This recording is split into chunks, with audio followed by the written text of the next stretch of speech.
So, you see the embassy, of course, the Estrian embassy in your sight. You are currently with Idria, this Deva you'd saved from the cult of Lolth. Idria in a human form, so as not the winged, full divine being form. She's a human female, blonde hair. I just realised I had the playback from YouTube coming in my ears, so that was really confusing. Um, yes, blonde hair, clerical plate armor. You have two guards with you, peace guards from the city, who'd helped you in your combat with the Dryder and the other cultists and spider creatures. Gregor, a male human, big chin, short blonde hair, and Brooke, a female human, red hair, ponytail, and they wear the blue coats and berets with the white gauntlets and long white leather boots of the city guard.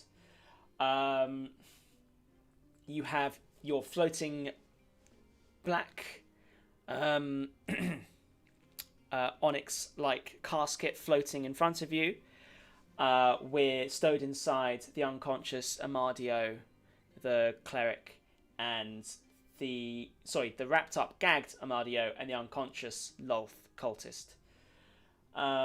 You know you are being tailed by two Hell's Quarter Kings members, a female half-orc, and a male human. Ovak and Tony were their names. And yes, you know that you're being watched, and you've got the embassy in front of you. What would you care to do in this circumstance? I kind of want to just keep heading towards the embassy. Yeah. Okay, cool. Yeah. Head down. Because by this point, especially Theros, he's knackered. Normally he'd be a bit boisterous, but I think he just wants to get out of this situation. Fair enough. Playing naive. Playing naive. Walking. Okay, cool. So, Is it worth rolling for perception at all, or? you may certainly roll perception. Okay. Yeah. First roll. That is an 8, so. Okay. I mean, you're playing the naive just really well, I think. Yeah, you spot nothing. If anyone else cares to roll perception, please do so. I just got 15 for perception. Okay, cool.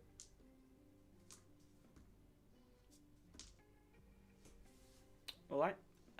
Was anyone else going to roll? Fine if not. I'm playing it exceptionally naive. Of course.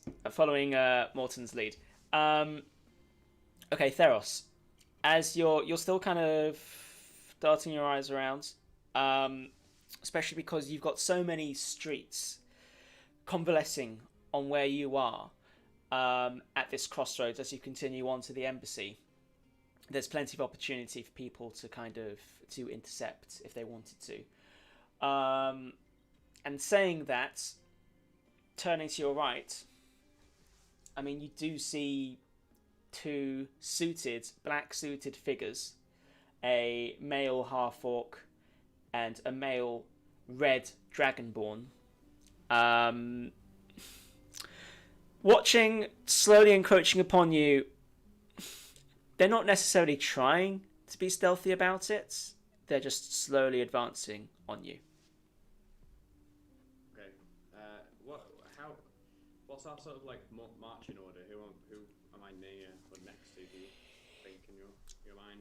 I mean, in my mind, but tell me if I'm wrong. You're all kind of circled around this casket with this casket and, to be honest, Idria, this Deva, this angelic being. Of course, in a human form, but you're still kind of circled around both of them. It's up to you, really, how you want to position yourself in this weird, almost funeral procession, as you were saying, Sam. Yeah. guess I'm just gonna approach Morton, kind of like tug on his long sleeve, and just kind of like gesture to the alley and try and get him to kind of look that direction. And then I don't want to draw attention to the fact that I've seen them, but I just want to make sure we're kind of getting aware as a group that we're being followed. Sure. Make a deception check. Deception check. Yes. 8. Okay, cool. So, I mean, you tug on Morton's big old sleeve. And no, I don't want to say it. I didn't mean to say it. And you, Morton, you get the gist, basically.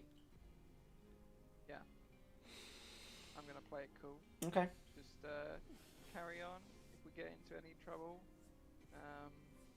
this angel lady will handle them, I think. Cool. So I can't do shit, so fair.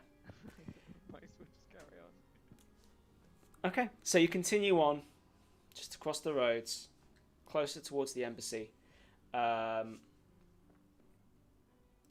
embassy, of course, being this stately Grecian building with large stone bricks and columns and an iron-wrought fencing around the compound.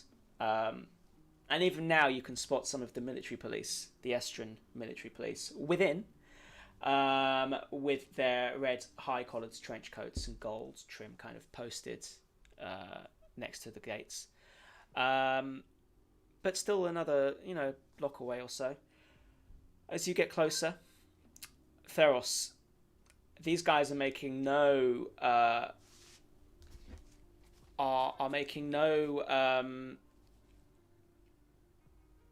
what would the word be? I mean, these guys are not trying to conceal themselves, these two suited figures. They are just walking upon you now, just intently staring, at you, Theros, because you're the one who first looked over. They are. What time of day is it? And are we like? This there is other people? the dead of night. There aren't many people on the streets. Yeah. And they walk upon you. Anything you care to do before they are? Well, I guess before they come towards your group. Kind of, I guess, break off from the main group and approach them. Sure. I want to. There's like I've got this shillelagh cantrip, which I kind of like put energy into my staff.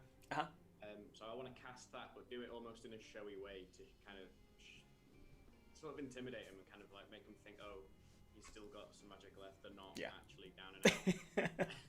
Intimidation, please. What do I add? +1. 3. Cool. So you cast your shillelagh. A vibration, a force comes out from it. And actually, what does it look like when you shillelagh? I kind of just envision, because it's pumping kind of magical energy into my staff. Just kind of like my hands glowing green. Kind of in the crevices of my staff, they start to kind of like bloom, grow green. Okay. Maybe some like vines start sprouting on it, maybe. Cool. So doing that as you kind of just look dead on, way up, because these two are big motherfuckers. The male half-orc actually kind of goes, like, looking visibly just a bit startled. The red dragonborn, just no register on his face. So the male half-orc has tidy black hair in a fade, in a black suit. And the male red dragonborn has spines along his chin, kind of creating the impression of a tidy beard, almost. And, well, again, a black suit. As this male dragonborn turns to you and...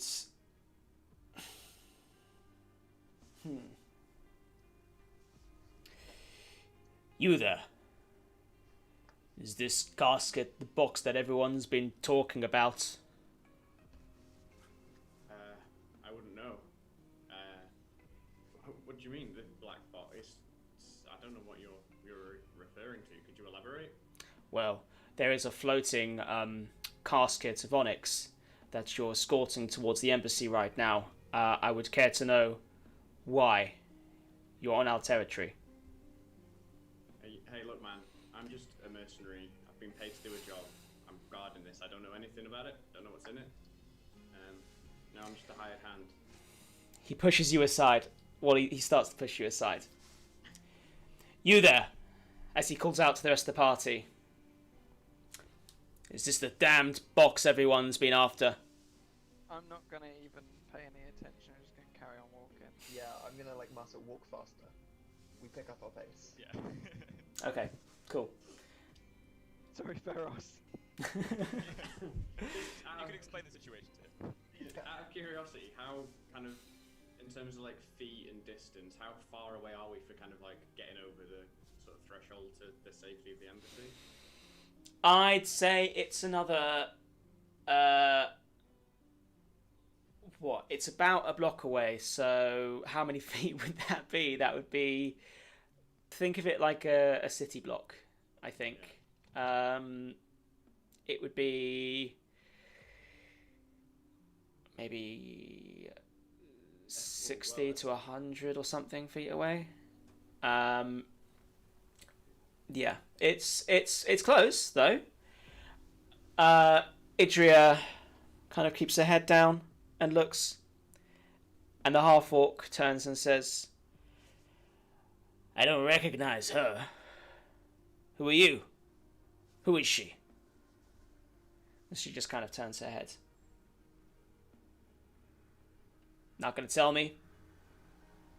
I'm just a passing cleric. Alright.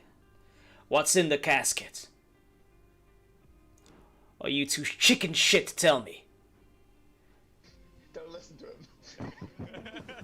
Now, am I, because they pushed kind of past me, am I now behind them? You are behind. Yes.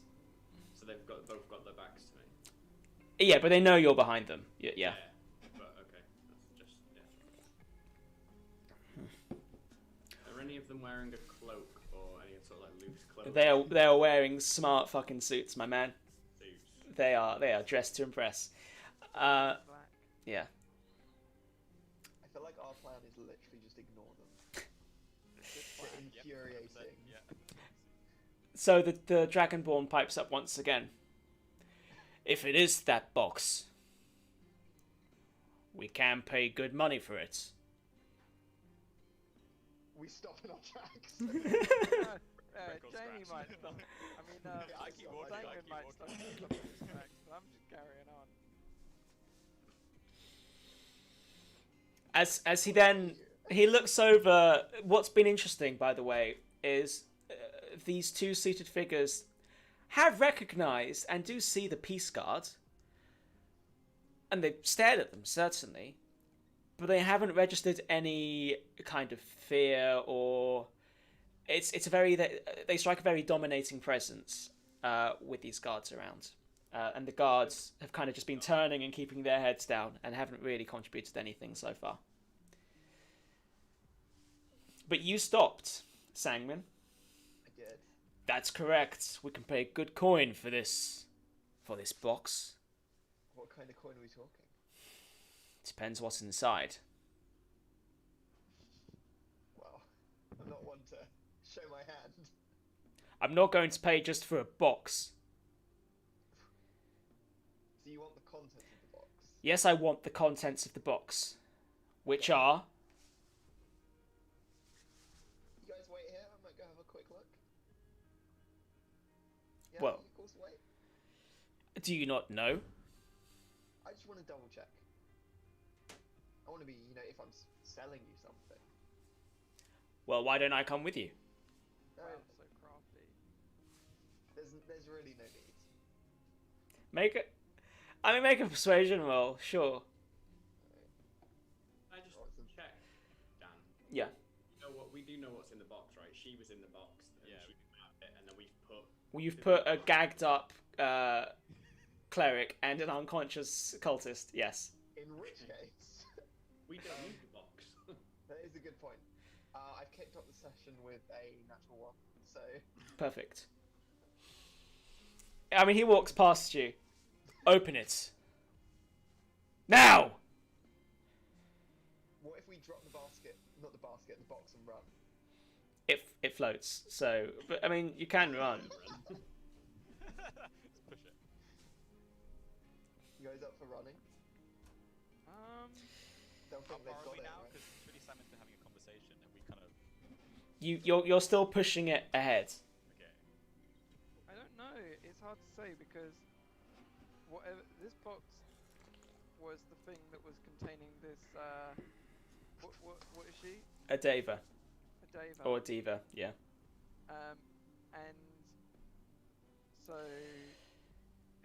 I guess it's probably got some sort of like magic containment powers to it, which could be like bad in the wrong hands. Yeah, I mean, either way, it's quite a strong magical box that we don't want. And also it's got I'm the not baddies denying it's inside not a it. great box. Like, I mean, it's a bitchin' box. but we've got the Dava out of it. Like, Yeah, can I just say to the Dava, just like, so if these gentlemen approach us, would you be able to dispatch of them? I could try, but in all honesty, I am in somewhat of a weakened state from my enforced slumber, it seems. And I have already cast some of my magical reserves healing you. But I don't, if push comes to shove. so Would it be- she's going to be bad at combat because she's been sleeping too much, and we're going to be bad at combat because we haven't slept in forever. Gotta get in the middle zone. Yeah, I know. And for these gentlemen to take the box from us, that would be a bad thing, correct? It wouldn't be in our best interest. Also because there are 2 living people in there. And, well, one, of course, I would not want to see them die. I would like to see justice come to them in some form. And 2, I'm sure they have valuable information. What does the deity look like? So, well, she currently looks...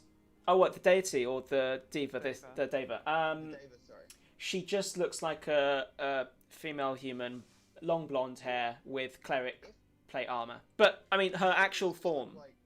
If Davas look like humans, why can't we just say that the 2 people in the box are Davas? Yeah, let's do that. But they don't know what's in the box, so I don't know whether would Davis kind of. Well, no, I think we should just open the box, let them see it, and there's just 2 kind of almost drunk idiots in there. They probably won't be interested in it, actually. Yeah, they'll just be like, well. Alright. 2,000 gold. Okay, look, you can look at the contents, but we're going to be walking and talking. Okay, we're going to be looking on the move. As they look up ahead to the embassy.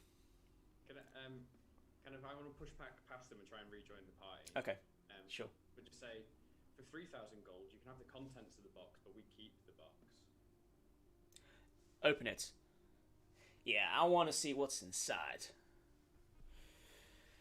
And the peace guards are kind of like looking at each other like... But... You want to see in the box? Have a look at this. Okay. As they see... yeah, well, it's a heavy fucking thing. They see a knocked out drow, but more noticeably, they see this startled old cultist guy gagged up with and hogtied and just tied around the mouth.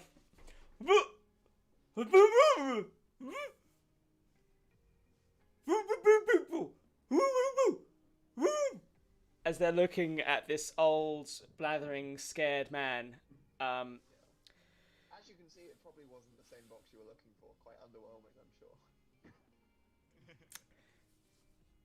I will retract our 2,000 gold. No, a deal's a deal. Who are these people? It's a sex thing. I mean, make a deception with disadvantage, please. If you're really trying, unless it was just a joke. Yeah, it's just a joke. Okay. The half-orc does actually smile a bit. We've won him over. Okay. And we look back towards the Deva for a moment. And what's your name?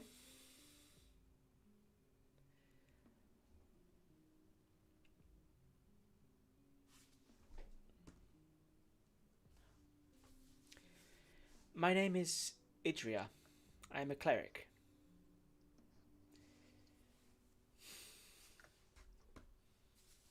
Okay. You lot. Do you know what happened to... You lot, do you know what happened to the kings and the tigers? What was all this ruckus at Rust's place earlier? Who are they? They stare towards the guards, and they stare back at you. You can't fool us. We know you were involved somehow. We were busy getting the sparks with the people inside. Was that where the bell was ringing earlier? Yes? That was us. Do you know the bell is on the church, and that's nowhere near Rust's place? You Well- would have to be very busy to fit all of that in an evening. I mean, you could, Make a deception check. I'm sure you can accept that would be Make a deception check. achievable. I'm sure you could see that any adventure party would say that's a bad idea. I rolled 7. But wait, I'm at... Do you have inspiration at Oh, all? it's 11. Okay. Okay. 18. Okay. 18. Alright. Well then tell us this. What happened at the temple? I heard spiders, cultists. My internet dropped out. Oh, you back? Yeah, what did you say? Oh, sorry. Well, tell us this then. The half-orc says. What did happen at the temple? I was hearing stories about spiders, cultists. I mean, maybe that gagged guy's got something to do with it, presumably.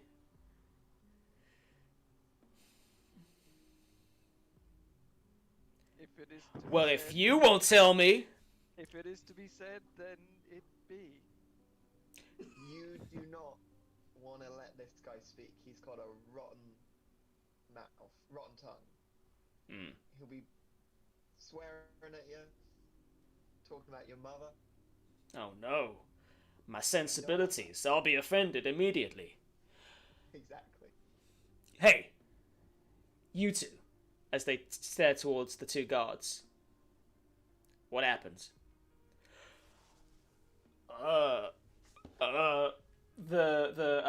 Gregor turns to his other guardsman, or guardsperson, and turns back.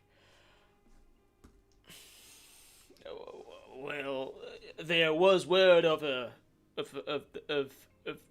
love cult around these parts, and we was just dealing with them, with these adventurers, mighty fine adventurers, I might say so myself. We had a job to do, we did it. I see. The Dragonborn says the love cult who were in possession of this box that everyone was after, the contents of which a gagged old horny man, it seems, and some knocked out drow member. A likely story, of course. And there was never anything else in the box, it seems. I mean, there's no space, for sure. Nope, not after the old pervert in the drow, of course.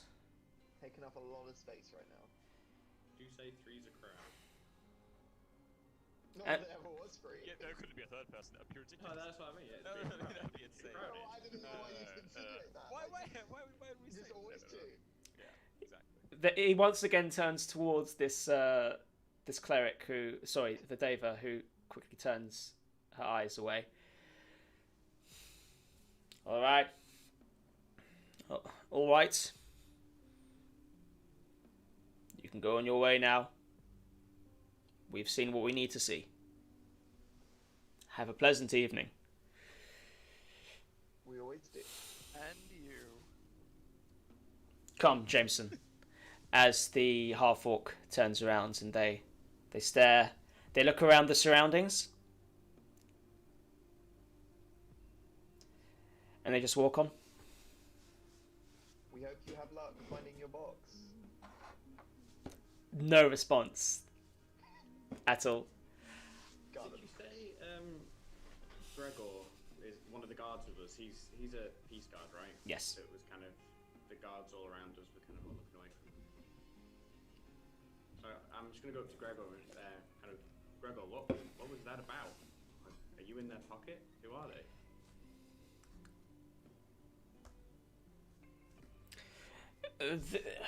They're the Renard Association. Yet another gang in this city. I'm not in their pocket. No, you can't. You can't buy me. Or Brooke over here. And she kind of just crosses her arms and rolls her eyes. But they do hold a lot of power. Certainly. I don't think that's any secret. It's quite surprising that two people so stupid to believe our ploy can own so much territory and keep a lot of guards in their pocket, but I'm glad Well, they did, in their defense, we did take out their entire competition by forcing the gang war. I mean, we did have a big part, I guess, in them gaining more territory. That's true. I think things are finally starting to turn in our favour, guys. Yeah, everything's fine now. Yeah. Brooke, the female guards, just audibly just sighs, hearing that. And you catch her rolling her eyes once again. You continue on to the embassy after that encounter. I mean, there may still be eyes on you, but you come to the iron warp fence eventually with the two military police who have kind of been looking and staring down and, saw some of this happen. And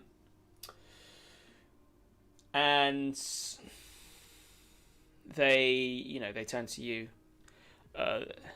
The sun scrapers, yes? Yes. And this is, Yeah. as they gesture towards the big box, this is the item. Yes. Please, quickly. As they kind of hurry you in. There was no trouble back there, was there, with those men? We can't overstep our jurisdiction. No trouble at all. They turn to the guards, who look very pale-faced. I see. As you continue on, as you go up, Bullshit. as you go up the steps, and the casket turns to follow the steps floating up through the mighty oak doors, inside the wide, elegant, columned space befitting of a high-ranking noble's estate. Above a domed ceiling with a mural displaying a map of Estra. Beneath, a rounded reception desk with a couple of smartly dressed receptionists. Paintings on the walls of various Estran cities. And military police in all of their garb with their high collars, many medals and stripes. The portrait, of course, of King Ulrich in all of his garb. With his medals, with his gloved hands held together in a friendly smile, with his trimmed greying beard. And the room extends into wings, leading to various office spaces as you're familiar, as you'd been before, to talk to Violet Conrad, Brigadier Violet Conrad, your point of contact, as you were pointed towards by Lieutenant Colonel Fox back in Estra. You walk in, and it's a bit of a buzz as the military police are walking around. Even though it's dead of night, it seems they're pulling a late shift, presumably because of all the activity that's happened in the city today. And there's, talks of, well, do we know when they're getting out? Are they? So how many men do you reckon the Tiger Tribe have now? And all these snatches of conversation you're picking up. But as you kind of walk in and they register your presence, there's a slight pause. One person kind of hurriedly walks off down a corridor, and then they continue their conversations. You're there but a moment. Anything you care to do in this one moment? This military police just keep looking towards you, and the Deva just kind of smiles absently. Might have a look around, not moving around, just shift my eyes around and see if there's any beds that they might want to. Not that there would be. I'm just desperate. A pew, maybe. There's some plush sofas. Oh man. Okay. Yeah. What, at the waiting area, of course. Okay. Yeah. Should we do it in shifts maybe, so someone can keep watch? Okay. I think we're pretty safe in the embassy. Shouldn't we just get this over with and we can just go to bed? I don't think we need to take turns napping on the show. As you talk. It's like when you're as a group on holiday, you just need like one person to be on it, and everyone else is just like switching off. I see. When you're in like the airport or something. Yeah. Well, I get you. Pete, this military police stuff, this is your kind of business, we're gonna. Well, I'm just gonna go have a lie down then. Sangmin raised a very good point. So. Only one of us could be dealing with the paperwork. That's the third time this week. Amazing. So, Pete, ever vigilant, you stand guard as the others push their big floating fucking casket to the waiting area. And they just kind of slump on the sofas and just kind of close their eyes like that. The guards kind of sit, but they're unable to get comfortable. And the Deva just kind of stands up, looking around, just smiling and not knowing what to really do. She waves at a couple of people, and they don't know what to do about that. But you're standing guard, it seems, as the others, like an airport terminal, are just trying to close their eyes for just give them 30 seconds, man. That's all they need. And with that, as you're looking around, from that same corridor that person had quickly, walked off to, you see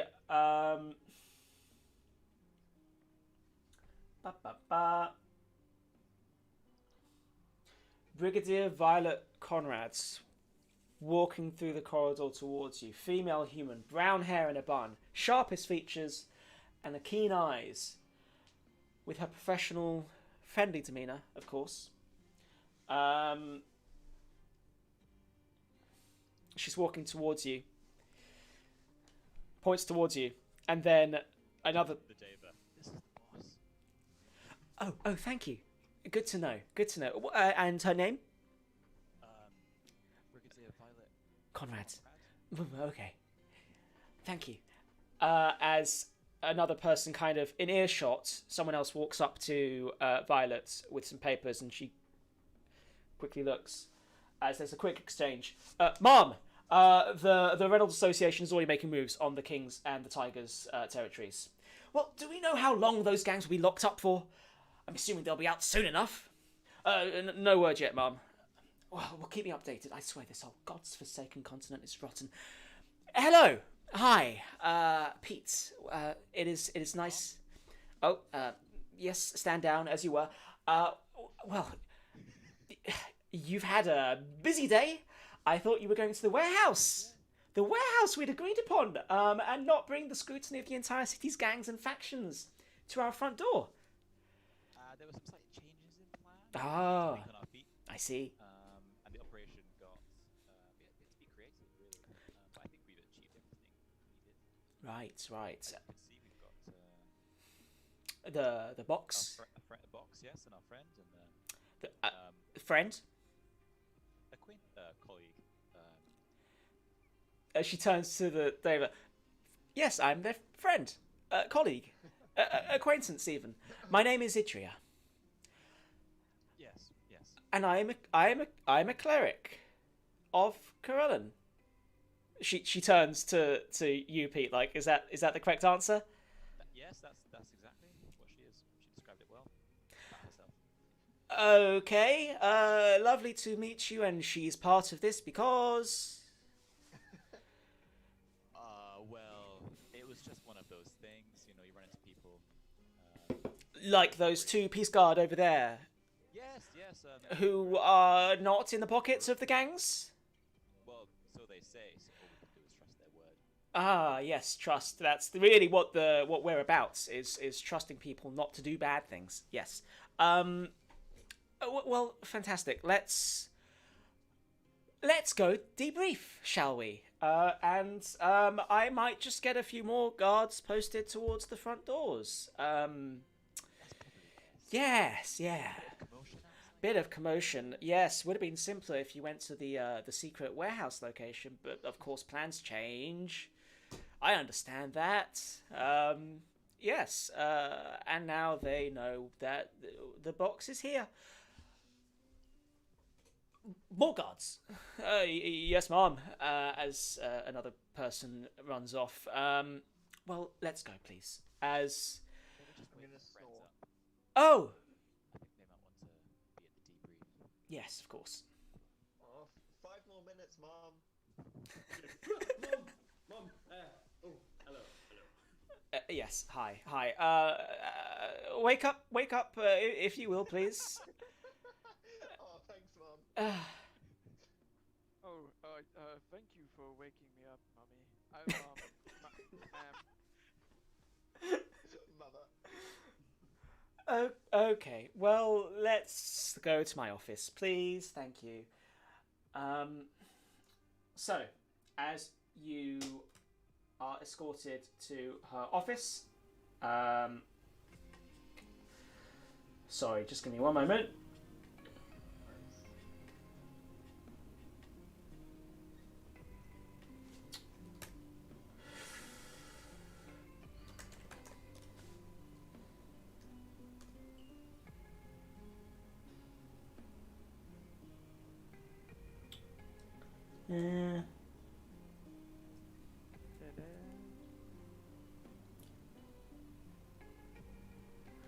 Oh, God, apologies. Dan, check your WhatsApp. Sarah was watching the stream again. She said she only had sound for you. Really? Yeah.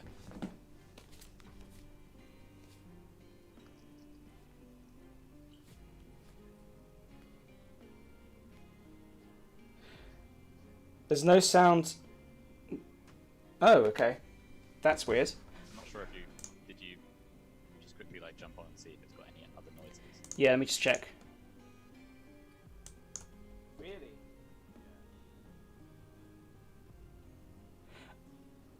Oh, you're really quiet. Oh, is it okay? Okay, maybe it's just me being quiet. Maybe No. It's everyone's being really quiet. Everyone, okay. Oh. Yeah, that's odd.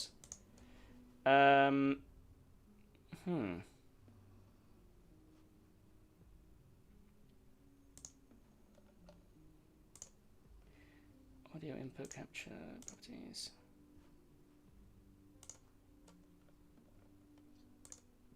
What warehouse?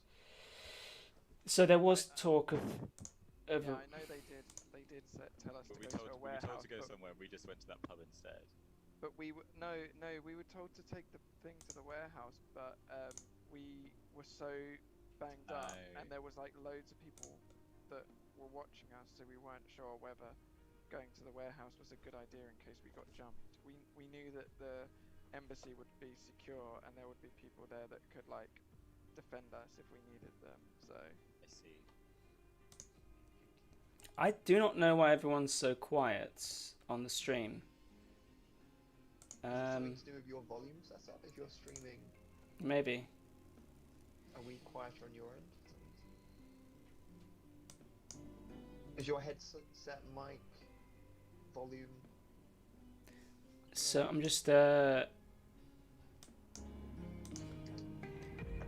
speak again. Hello. Hello. hello. Welcome to the stream. Alright. I'll see if that's done anything. Out of interest, what phone does everyone have? Is your headset phone? I have a Honor 10 Plus or something, So and it's just, awful. I wouldn't recommend it. Oh, I have a Samsung S10. Alright, It's speak really again. good. yeah, I was iPhone- gonna get an S10, I think. Hello. iPhone SE, Welcome. which is good. I think that's better, potentially. We'll see. Yeah. Sam S10's really good. I'd recommend it. I wasn't sure whether to get the S10 5G, but I don't know if it would be worth getting. Who needs 5G? Is that I a know. thing? Yeah. Yeah. But then what's the point, really? I suppose 4G works fine. The only issue with the S10 is it's got a really awkward thing with the fingerprint scanner. So like it's on the screen. Yes. So yeah, I've you heard need to that. get specific kind of screen protectors. But Oh, I see. Can I just turn that? Oh, is that the only way to unlock the phone? you can also unlock it with your face, but the fingerprint reader's probably more reliable. Okay. I normally But if you turn get that, it all sorted out, it's good. turn that stuff off. I guess you can just do a code, right? You can just type in a pin. Well, yeah, that's why I was wondering. Can you just do a pin, or? I assume so. Yeah.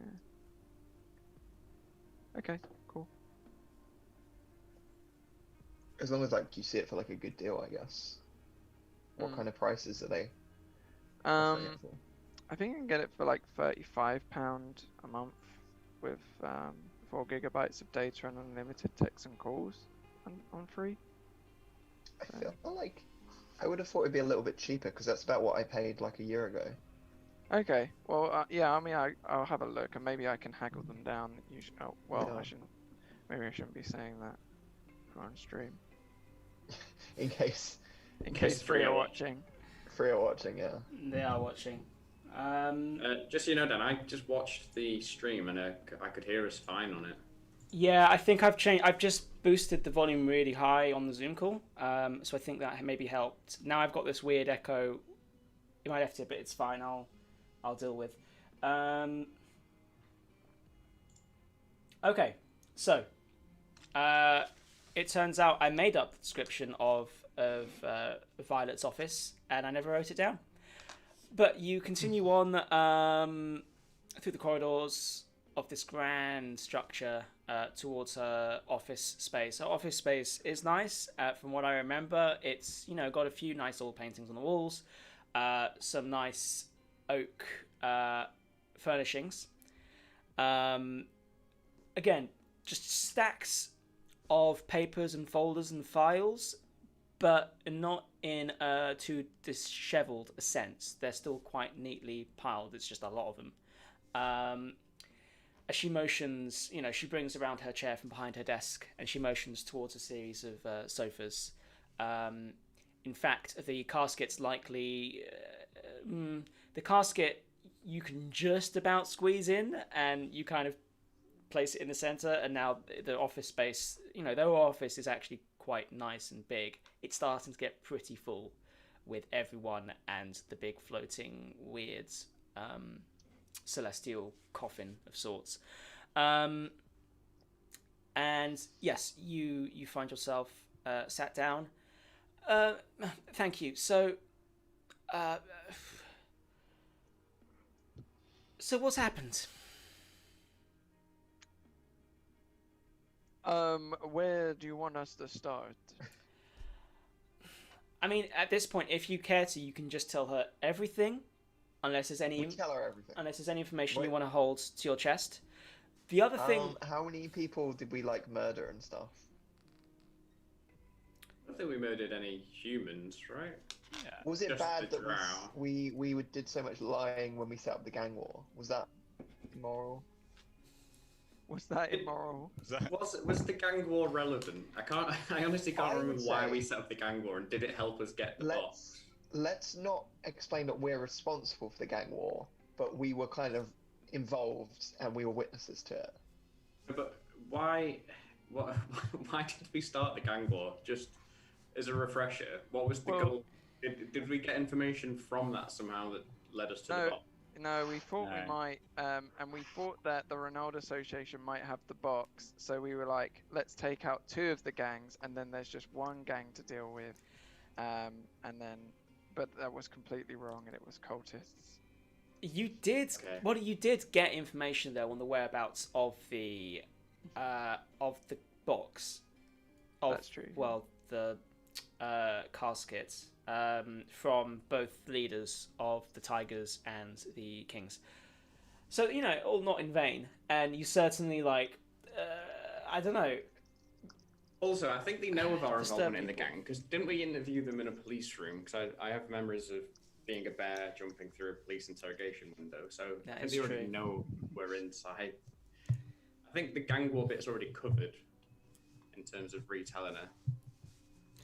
Yeah. We Okay. interviewed them, and we had Johnny Cool in a interview room. That was with the Peace Guard though, but I'm sure there's some communication there must be between the two institutions. So should we just start at what happened when we arrived at the temple, from the gargoyles through to us coming back with the box? Yeah.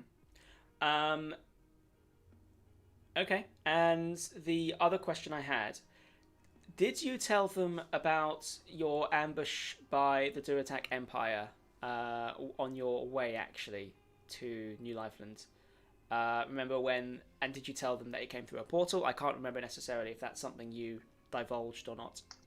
I think we did, right? Yeah, I think at one point we did just tell them everything. Okay. Yeah, I'm sure Because- when we arrived, we told them. Because I think we told them all about portals and the underwater temple thing that we went to, and all the weirdness that was going on. So we would have told them probably in that.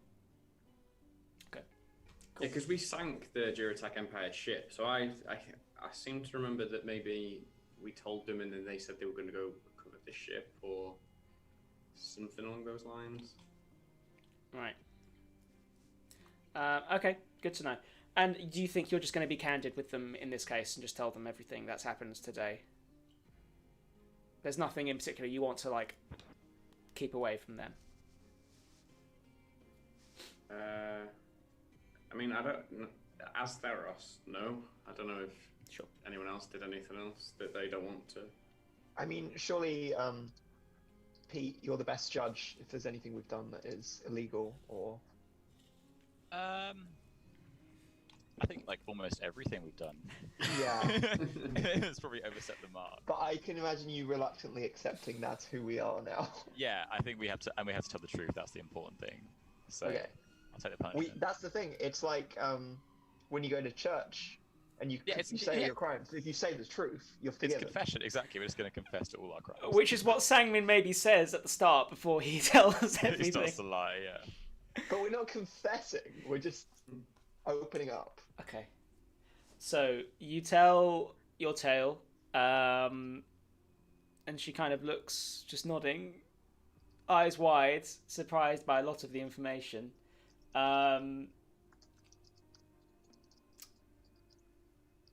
Okay. Well, thank you for being so candid. So this is not a cleric of Corellan, but an angelic being of Corellan. Yes. Yes, a Deva. That's correct. Yes. Okay. Just a moment to process. And this is how you usually. No, I usually have wings. And oh, cool. Right. First up, you say there's a gagged man in the box and an unconscious man. Yes. Yes, you'll be able to get quite a bit of information from them. Interesting. Yes, I think maybe we should interrogate them, at the very least. And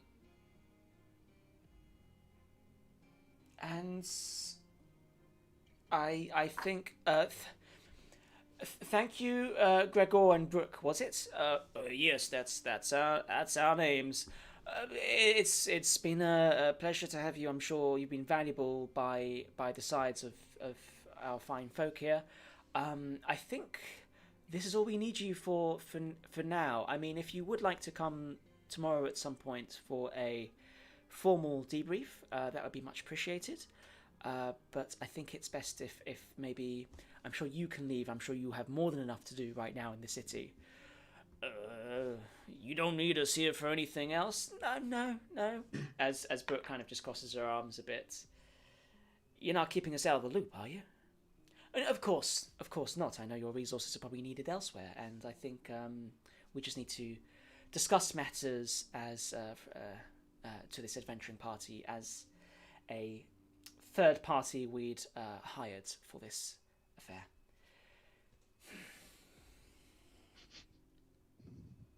Fine, let's go.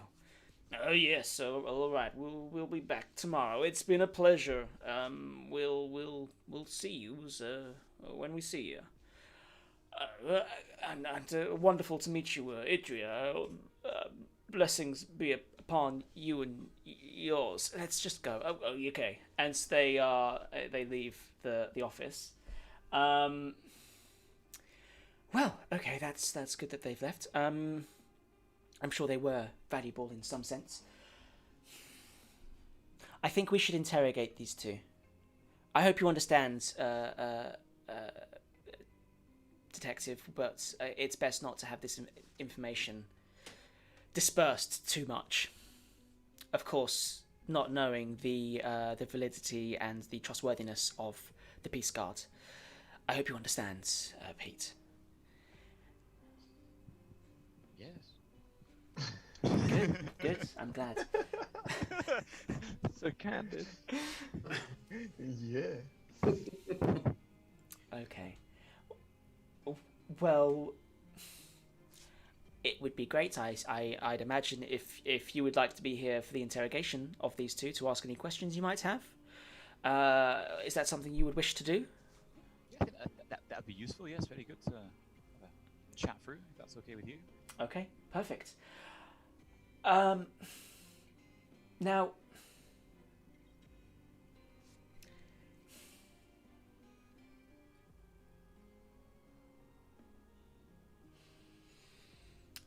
let's go to the interrogation room for now. Okay. Pete, may I just keep you a moment longer, if that's okay? Of course, yeah. Fantastic. Sorry, as she just leaves her office. Lawrence, yes, can you please escort everyone to the to interrogation room 3B? Thank you. As you are started to be escorted out. Pardon? Interrogation room freebie. I said it's on the house. On the house, Don't yeah. worry. Oh yeah. As Thanks, Dad. as you're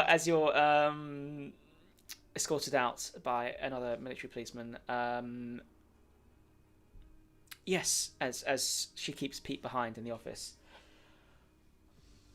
Well, this is unexpected news, I'm sure you'd imagine. We didn't really know what was inside the box. We just knew there was a lot of heat on it and interest. Not realizing it was some sort of celestial agent of a deity, but, you know, these things happen, apparently. They tend to happen to us quite often. Oh, That's have you weird not that gone you to weren't the... Oh, No, he has gone. okay. He has gone. He's like shouting in the room. Yeah. Sorry, I was just opening a window. It's quite warm in these offices. Right. In the dead of night, for some reason.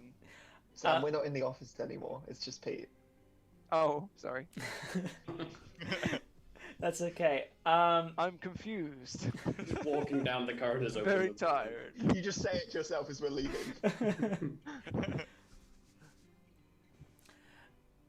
We know there have been disturbances in the plains, of course, and you have told us as much. Yes. With the underwater temple and the more alarmingly The demons. the Duratak. Devils. Oh yes, no, yes, and the demon that got your name or something, and the Duratak Empire. Yes, more with the alarmingly. flying ship. Yes. Yes, that is more. All that is material plane issue, of course, and that is more immediately an issue. What with the ongoing war. Now, it would be useful to have the support of this celestial agent. Not just to help gather intel and share information. I'm sure Idria has a lot to tell.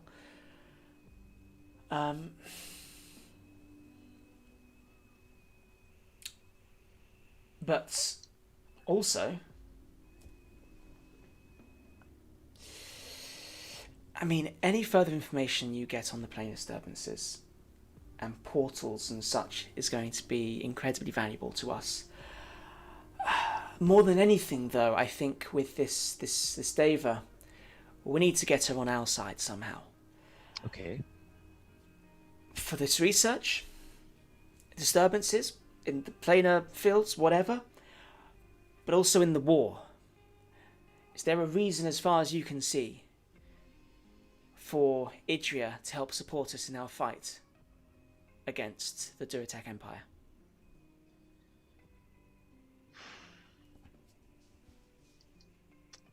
I mean, we know they've been involved in some sort of weird research, perhaps. Something, dangerous and magical, perhaps. She's against that in some way. I see. Yes, and... Okay. It would be good to know what she is after, and if our interests can somehow align. Yeah. Okay, I just wanted to tell you, because of course I know you're loyal, faithful to the crown, of course. Of course. Well, let's go and gather more information. Okay. And interrogate these two, and see what we can learn, and see how it is valuable to us, and how it is valuable to us in overcoming the Duratak Empire.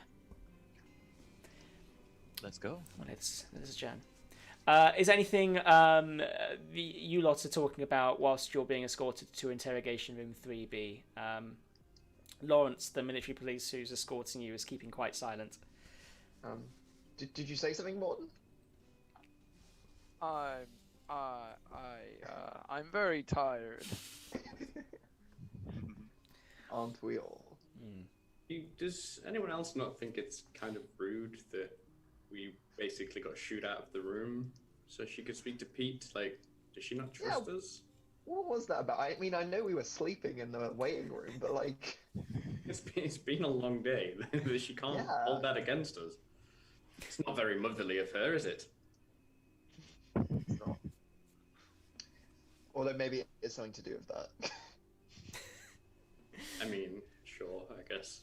I think Pete is the only person who doesn't call her mum. I mean, he is the most respectful to authority, that is. Very true. Dad, can the guards like chip in and be like, actually, we call her mum as well? Yeah. So Lawrence turns around. Well, we do call her mum. Like Thank ma'am. you. But it's like ma'am. It's not. You're not calling her mummy or anything, are you?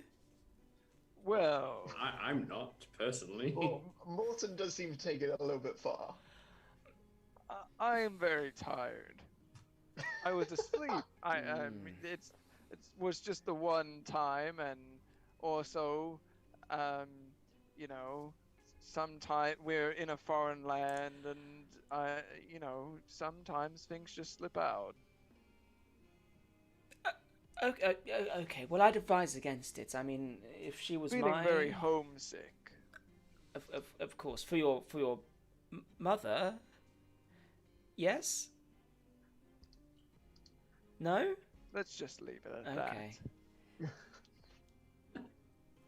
And as you make your way to the interrogation... Did you have a mother, Morton? I kind of just figured you were just created like that. You know, just like Created some kind like of what?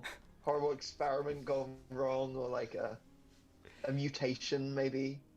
Well, I'm not entirely sure what caused this to happen. As you may know, I mean, we've gotten very far into this adventure without talking about my life, but um, I guess I prison is the time for reflecting on where you went wrong.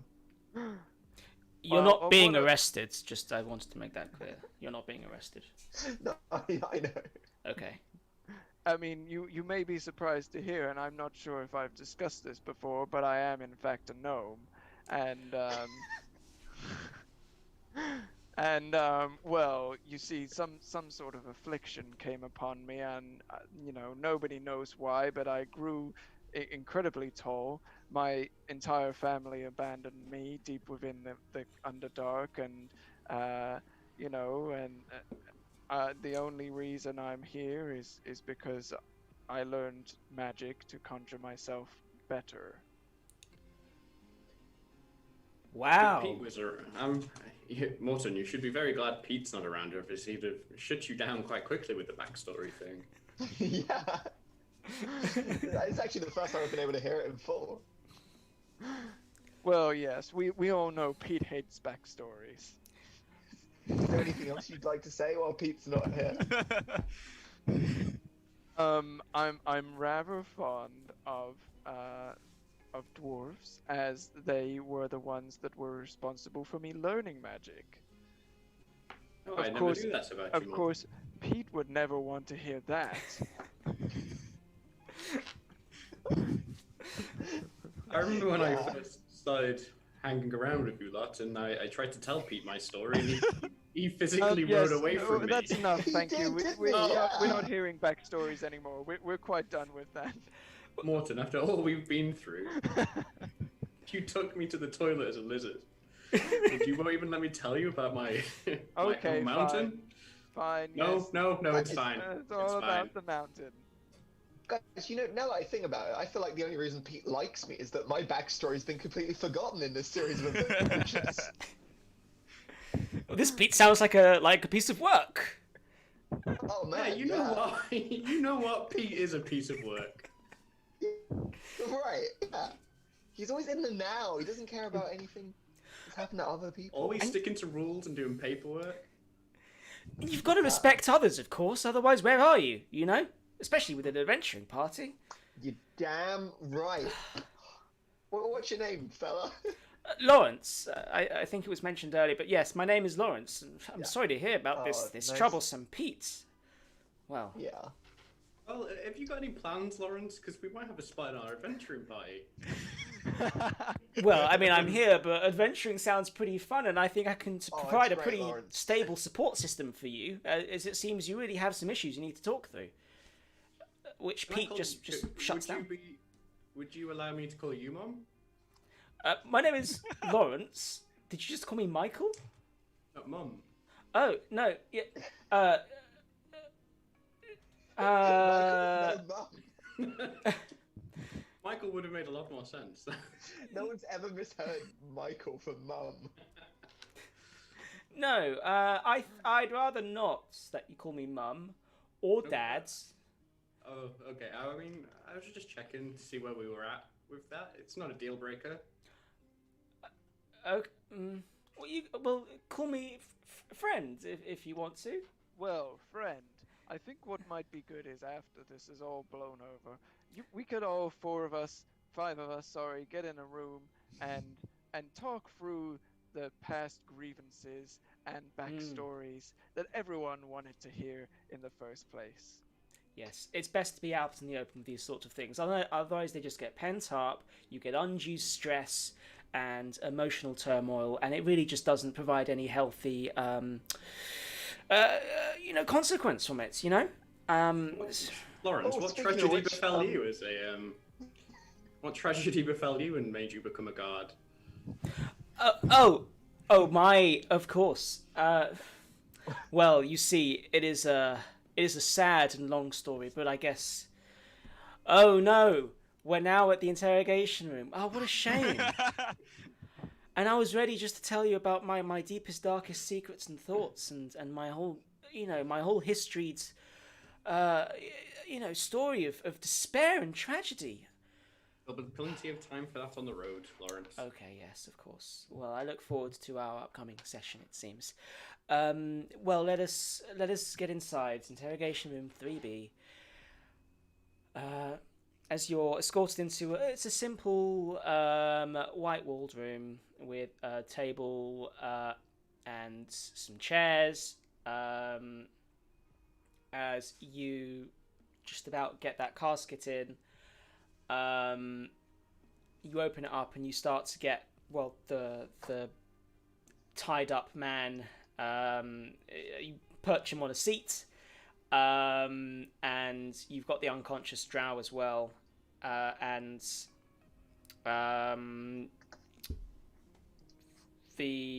Lawrence gets his cuffs out and just cuffs the drow, perches them on a seat as well, and collects a series of seats for all of you to use. At which point you were interrupted as you're setting up the scene, and the bandaged, the tied up Amadio is just looking around like. Through the door, Violet and Pete. Lawrence kind of motions. That's Pete, yes? Oh look, Pete's here, everyone. And so, Oh, Violet, hey Pete, how's it going, friend? Oh, we sorry, missed yes. you. Oh, here. Hello, Pete. Hi, Pete. I'm sensing some hostility right now.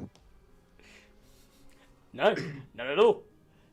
And Violet looks towards Lawrence and says, "Get out." Yes, Mum.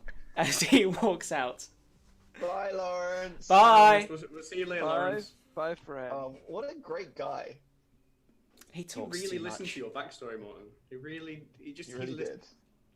It was good. It was a nice person. Okay. Still sitting here in an awkward silence after that. Well, let's not wait any longer. I don't know when this guy's going to wake up. Sorry, this lady's going to wake up, pointing towards the female drow who is handcuffed and unconscious on a chair behind the desk. But you do have the very alarmed Amadio sat there. Would anyone care to take off that? I'm gonna pull out a little knife, and bring it up to his face, and then cut the bandage off his mouth.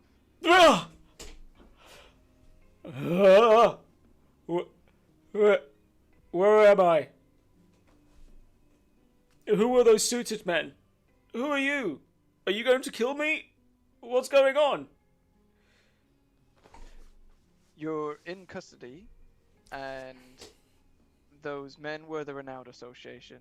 We are not going to kill you, and we're here to interrogate you to find out more about an ongoing conflict overseas.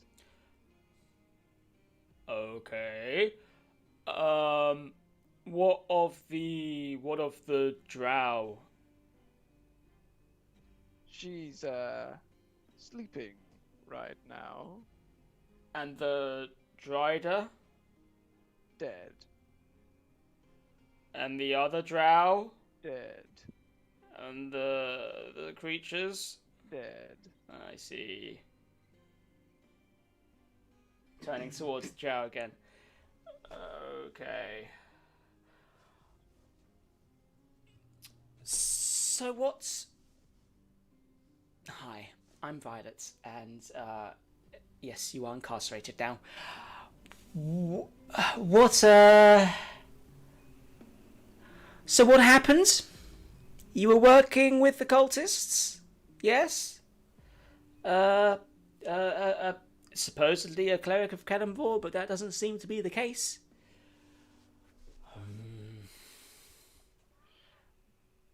I want my lawyer. Can I have a lawyer?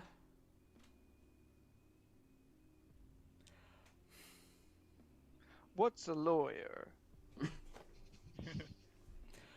Someone who helps with legal proceedings. You don't have one. Okay. And Idria speaks up. How was I captured? He just kind of stares and keeps grumpy. That might be more of a question for... Zeusin, as he motions towards the drow. Would anyone like to wake up Zeusin, please? I stride forward and give her a slap.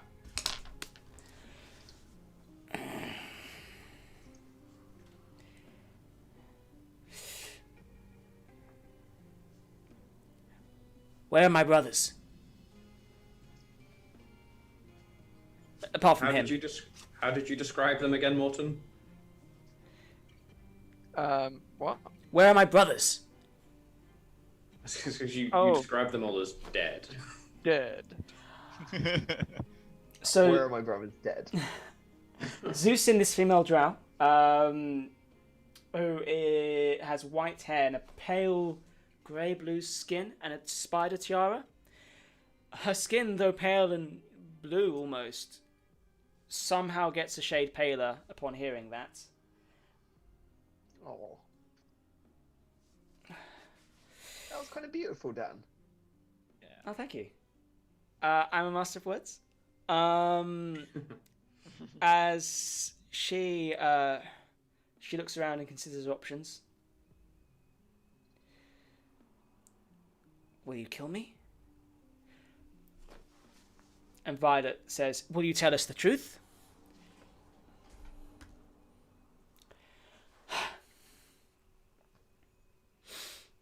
This agent of Corellon.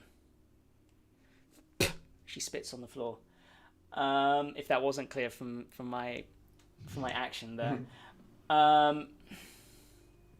Disgusting.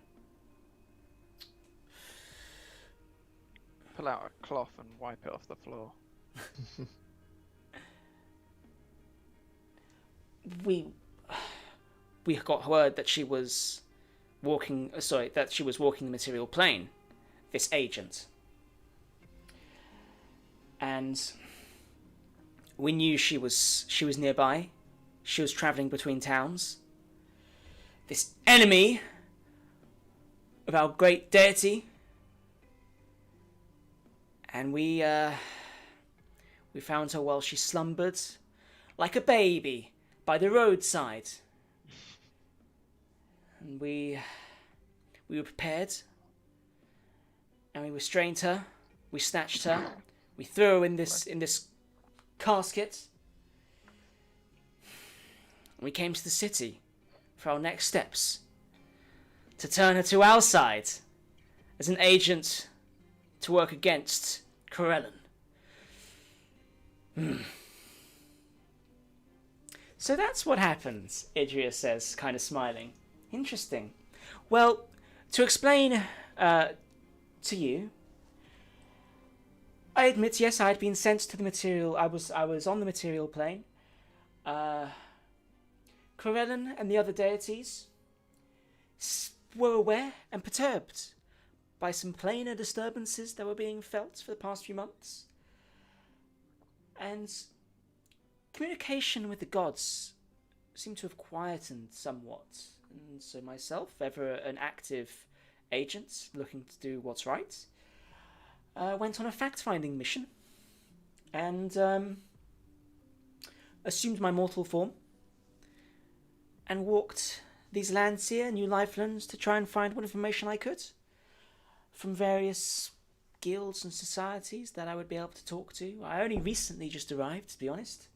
I was travelling between towns, resting up for the night. And then I woke up in a casket and in the church, and now here we are. So it's been a bit confusing, but confusing times, I guess. So Violet says, this is all very interesting information.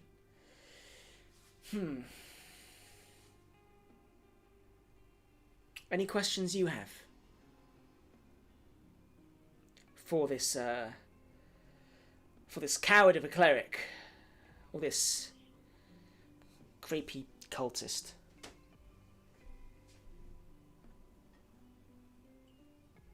Us? Yes, if you have any questions. I mean, I think we got all the information out of him back at the temple, right? We needed. Yeah. Or... What does Lolth and what you are doing have to do with the Duratec Empire and what they're up to?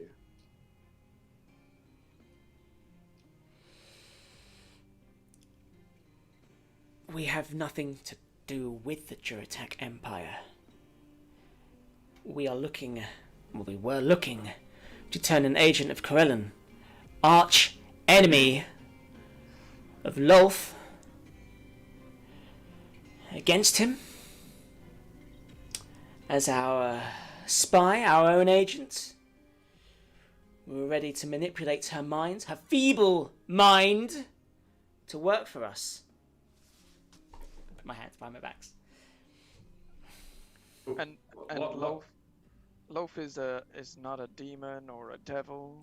No, she is a great deity. She knows best. And we have not heard much from her for the past few months. And we wanted to do what we could to get in her good favours again. So, is that your ultimate goal? Is just to get back in touch with your god? You're not like what's the end game? Are you trying to take over the world, take down an empire? Like, what's your goal? Well, first, kill Corellon and all of his weak followers.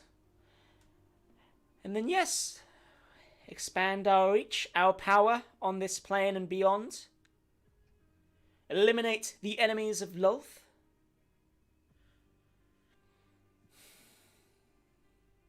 It's just weird we had not heard from her for some time, was all.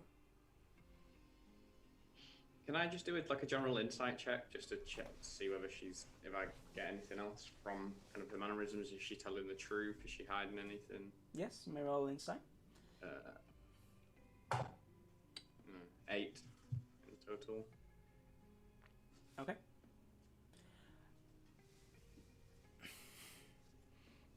I mean, yeah, from what you can tell. No reason to believe she's lying, but it's hard to read, I guess. I mean, it's a weird circumstance anyway, and everything's quite terse. Dan, sorry, when we first saw the casket, I remember asking this, I can't remember what your answer was. Because it's floating. Yes. Is it floating under the same sort of like magic as to those floating crystals in the ship that we came across? Like, is it that glittery kind of obsidian colour? It's not. This seems to be purely a magical thing. Or not that the crystals aren't magical, but that's not what's supporting this. Yeah. Yeah. And then the Amadio speaks up and just says, it was just a shame that word got out of this damned box. Would have all been so simple. Would have been so simple if you were more subtle, he turns to Zuthin.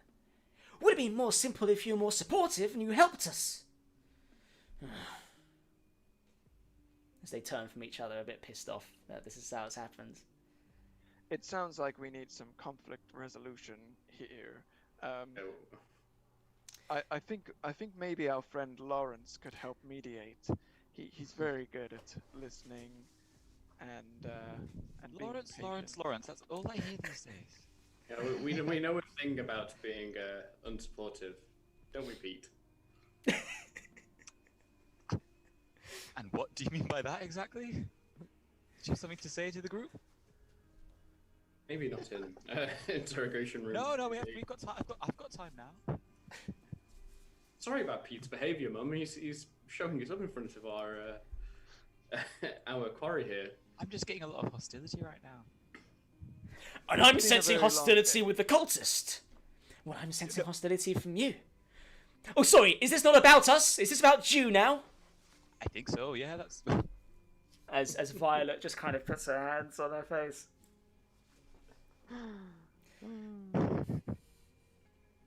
We could deal with that later. Let's go back to whatever your name is.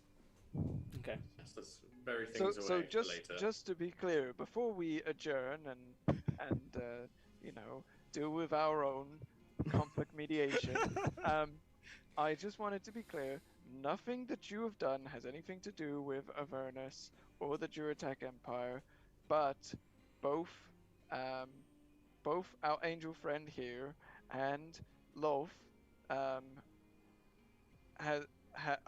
missing deities. We have a trend of missing deities. Lolth has gone missing, and our friend here has had trouble communicating with the Corellin. deities, Corellin, Yes. as of late. Correct? That is a fair and wise takeaway from this, Idria says. I wouldn't say disappeared entirely. I still feel the warm presence of Corellin, and I know he is with us in some sense. It is just less so. His attentions might be elsewhere. Zuthsin? Is this similar to your own experience? Well, not that I care to agree with the pitiful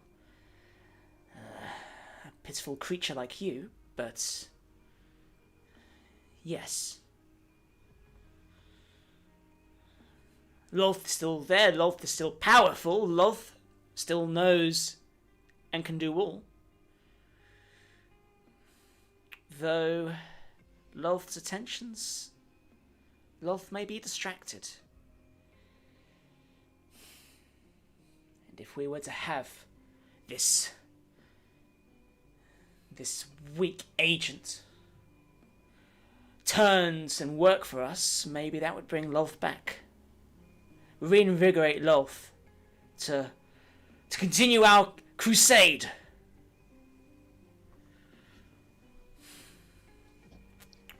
Well, it looks like we all share a common goal.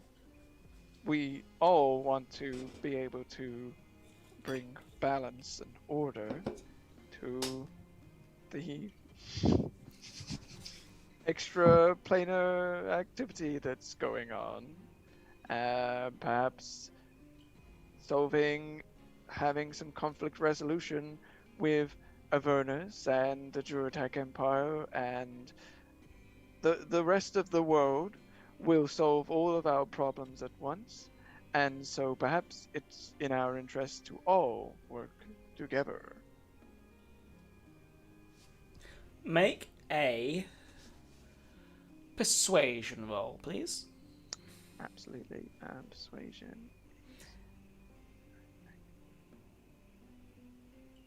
That's a 15. Interesting. Ooh.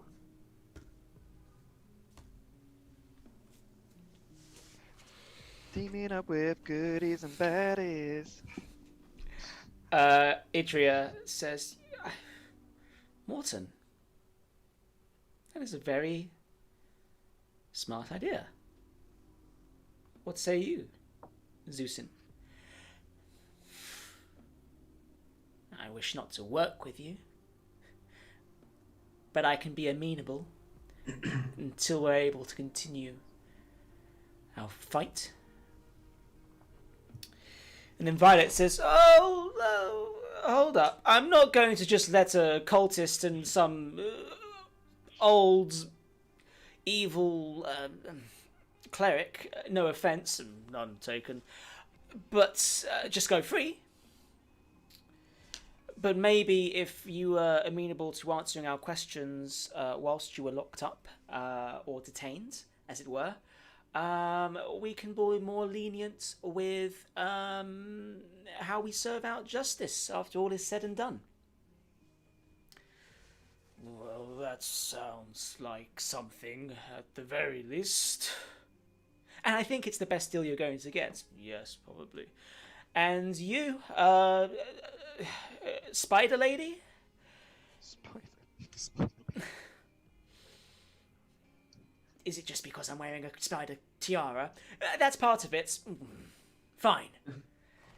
Well, fantastic. We didn't need Lawrence for this conflict resolution, did we? It seems. That's good. Yeah. Yes, exactly. Everyone's always talking about Lawrence. Lawrence brought a calming presence that let everyone be open. I see. Well, it's Yes, not a very... we learned a lot from our short time with Lawrence, and I think that is what helped this. Pete, everyone is always talking about Lawrence, and I just cannot bear it. He is a good he's a good policeman, sure, but gods, I just wish people would like me more. She says quietly to you, Pete. I feel your pain. Honestly, who needs calm and collected? These aren't calm and collected times. Well, yes, great. Well, I'm glad we got this resolved by ourselves then. And Idria the entire time has just been smiling absent-mindedly at this whole thing. Well, this is very nice. This is very lovely. I'm glad we resolved this. Now...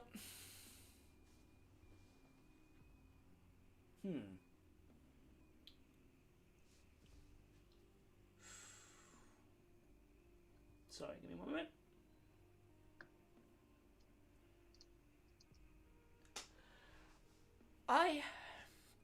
Idris says, would like to spend more time in the city, if that's okay.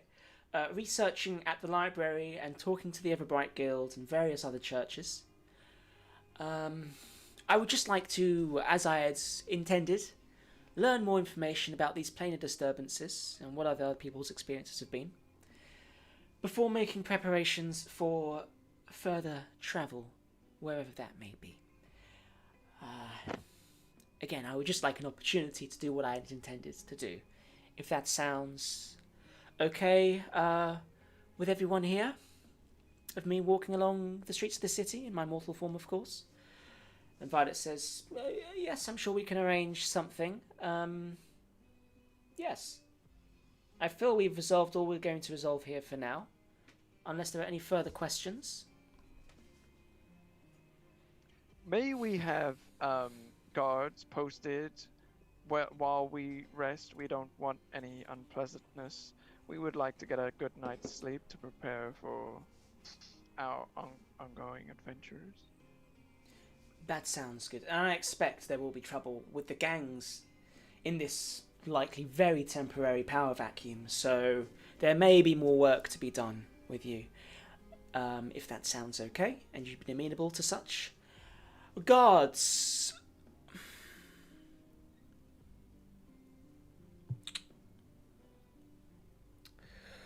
We would have trouble posting military police, I hope you understand, because there is no jurisdiction, really, for them to detain people. So it may have to be Peace Guard. How does that sound? Okay. Yeah. Good.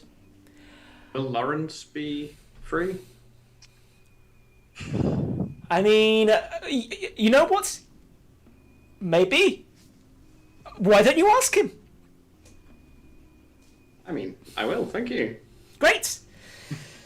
Well, I mean, let us call it a day for now. I may just ask for one more small audience in my office with just the Sun Scrapers before we leave. But for now, she pops her head out the door. She motions. Please escort these two to the to temporary detainment cells, and the floating casket to our evidence room. Yes, of course, Mom. As a series of military police come in and take away the cultist and the cleric, and the floating box. Idria, would you care to rest here for the night? And you may have lodgings here for the foreseeable future if you care. I'm sure you understand it's best for you to be guarded and not be out in the open. Does that sound okay to you? Idris says, I understand. That makes most sense to me, of course. Thank you very much. Brilliant. Can you please escort Idria also to lodgings? It has been a pleasure to make your acquaintance. The Sunscrapers, was it? I will be here, and I will be around the city should you wish to talk further. Thank you also, I must say, in turn, for saving me. Without you, I would still be locked up in that box and having terrible things done to my head, it seems. So, my greatest thanks. I cannot repay you in turn right now, but hopefully I shall be able to return the favour in due time. Thank you again. As she walks away, unless there's anything else you wanted to say. Okay, great. And then you're left there with Violet for now. You know what? This room will do fine. She closes the door. Okay, so. Money. Oh, No. Oh, yes, okay. yes, Sorry. yes. We can arrange Okay. that. Whatever the due amount is. Yes, that will be. You will receive that if you just mention as such to reception. I think it should already be waiting there in any case. So interesting about these planar disturbances. Do you see, Pete, as previously discussed, do you see this connection between this portal, it seems, that the Duratak Empire ambushed you through, and these other disturbances? Is that our connection we need to get Idria on our side, perhaps? What, that the Duratak Empire have control of these portals, or Whatever's needed perhaps, yes. in this war.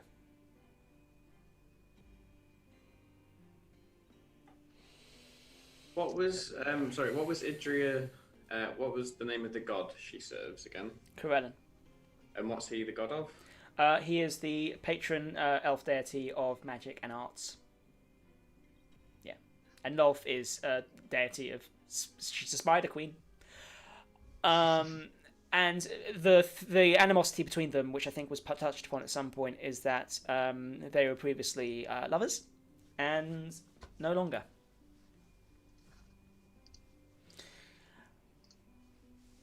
Nice. Yeah.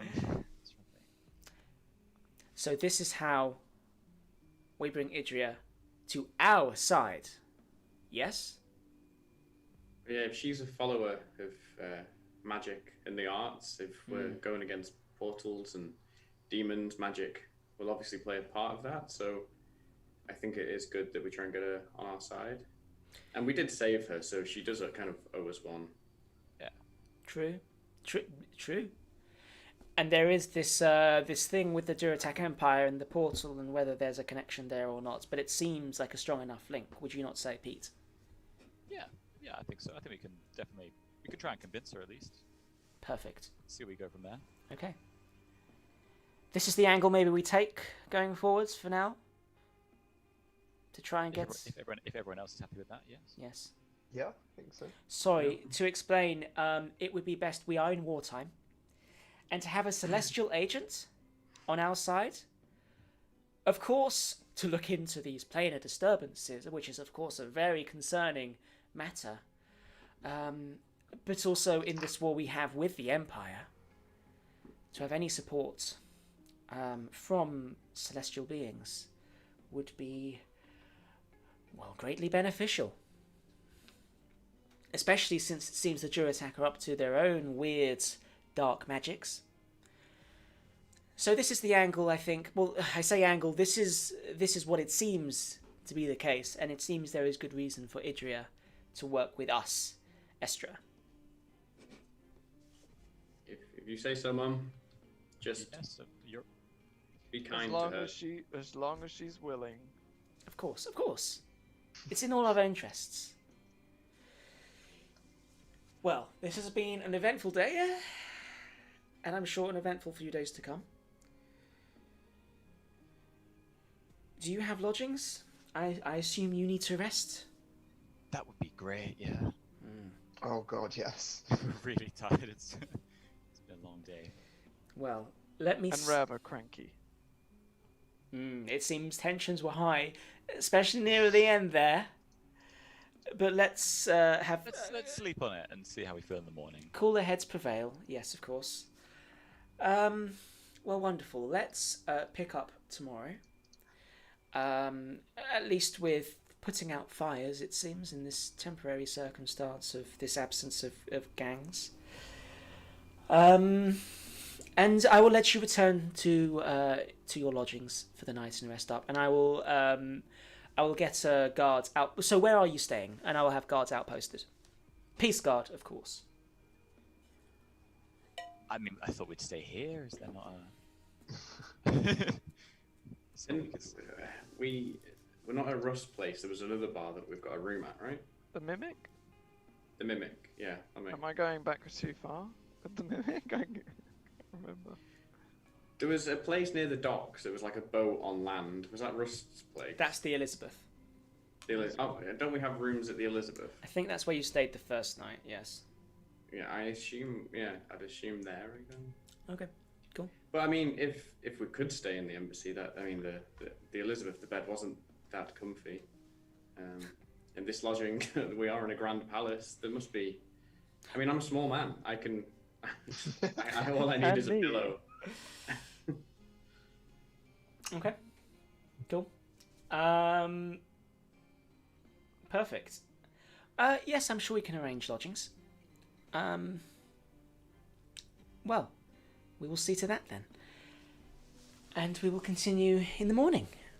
As she looks out and she calls down another military police. Hi, yes. Can you please see our fine folk here to lodgings for the night? Of course, ma'am. As you're led up a spiral staircase and through a few corridors, and you find yourself in a... I don't want to say it's more residential, but it's certainly like you've got break rooms, and it's got a more personal feel to it. As you see, like it breaks out into a larger room with a fireplace and sofas and such, and bookcases, and a little kitchen area beyond.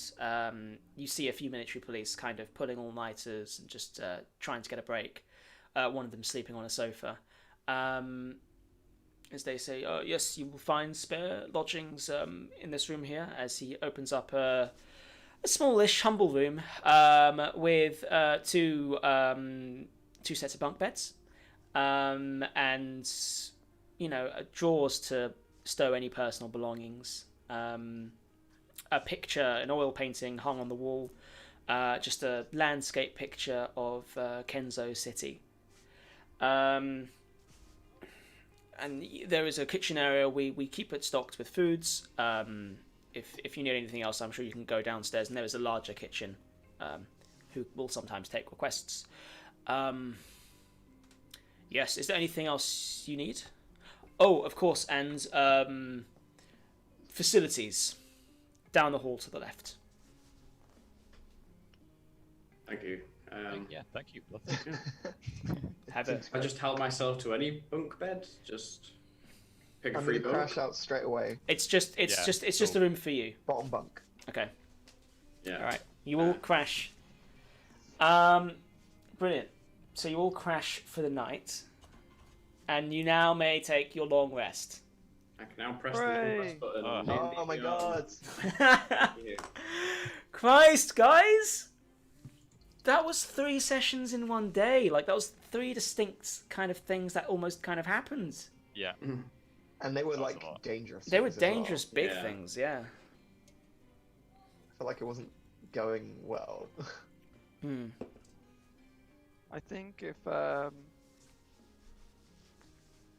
if we had like tried to confront the Ronaldo Association, we probably would have somebody might have got knocked out pretty bad. I don't know. Maybe. Well, I mean, I'm glad we just pressed on. yeah. They didn't bother us too much. Okay, cool. So, you wake up. I mean, I'll say you're granted a sleep in, so you stir awake about. I don't know. When do you want to wake up? Never. Yeah, we just stay asleep. We're exhausted. I just want to stay asleep until someone comes and gets us, I think. Yeah. Yeah. Mum wakes us up. Okay. Sure.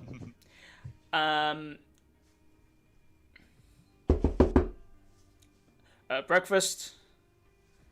You hear a knock on the door as you're woken up. It's now like 9:30 a.m.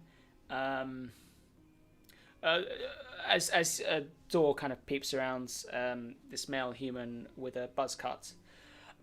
Sorry to disturb. There is breakfast outside, but of course in your own time. As he closes the door.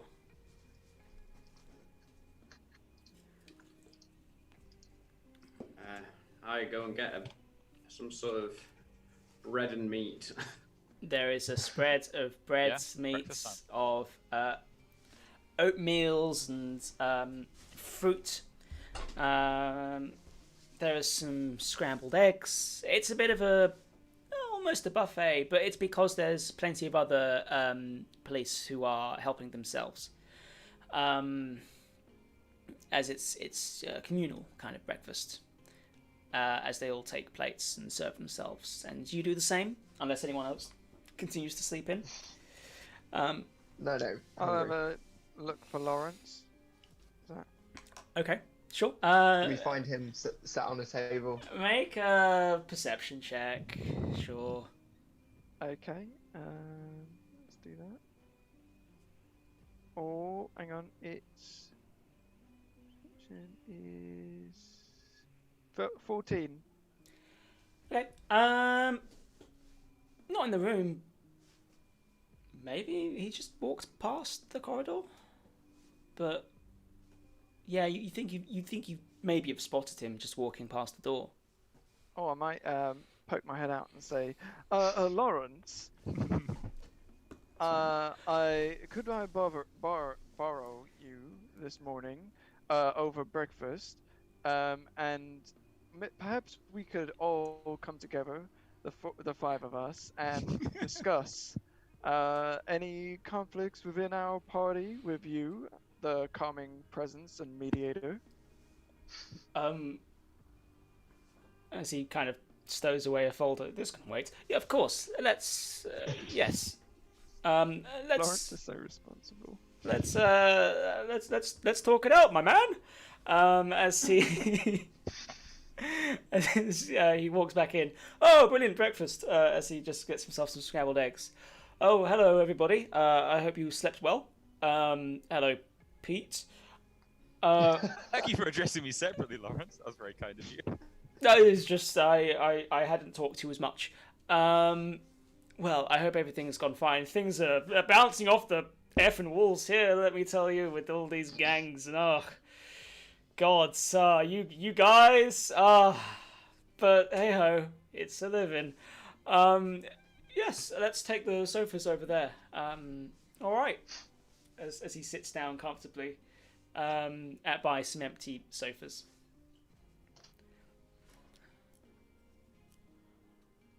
So, I guess we all get our eggs as well, yeah. what's happening? Yeah. I hear there's some inner conflicts within the party. Is that Jesus, Lawrence. Oh, straight in. Cold open. Sorry, I was just I thought someone better broach it, but I'm fine to not. What are your plans for the day? Stop putting food in your mouth as you're talking. Okay, that is rude. My mother did tell me.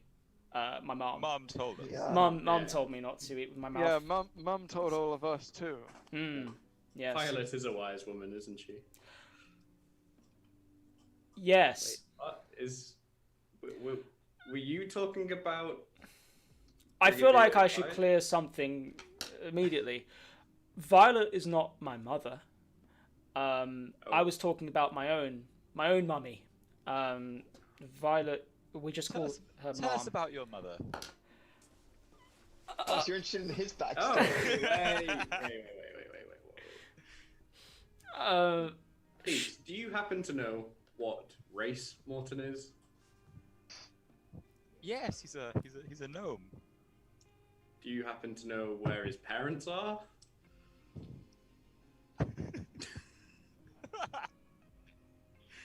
I didn't think so, Pete. That's enough of that. That's all we need to say on this matter. No, please. I think you want to say something else, don't you? I mean, Morton got Lawrence for this thing. I was happy with my eggs. I was just going to leave it. Yeah, clearly Morton has something to say.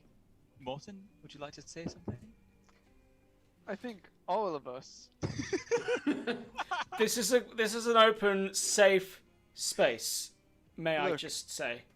Last night, everyone was tired, tensions were high, and it seemed that there were some issues about perhaps not everyone in the party being open to hearing backstories and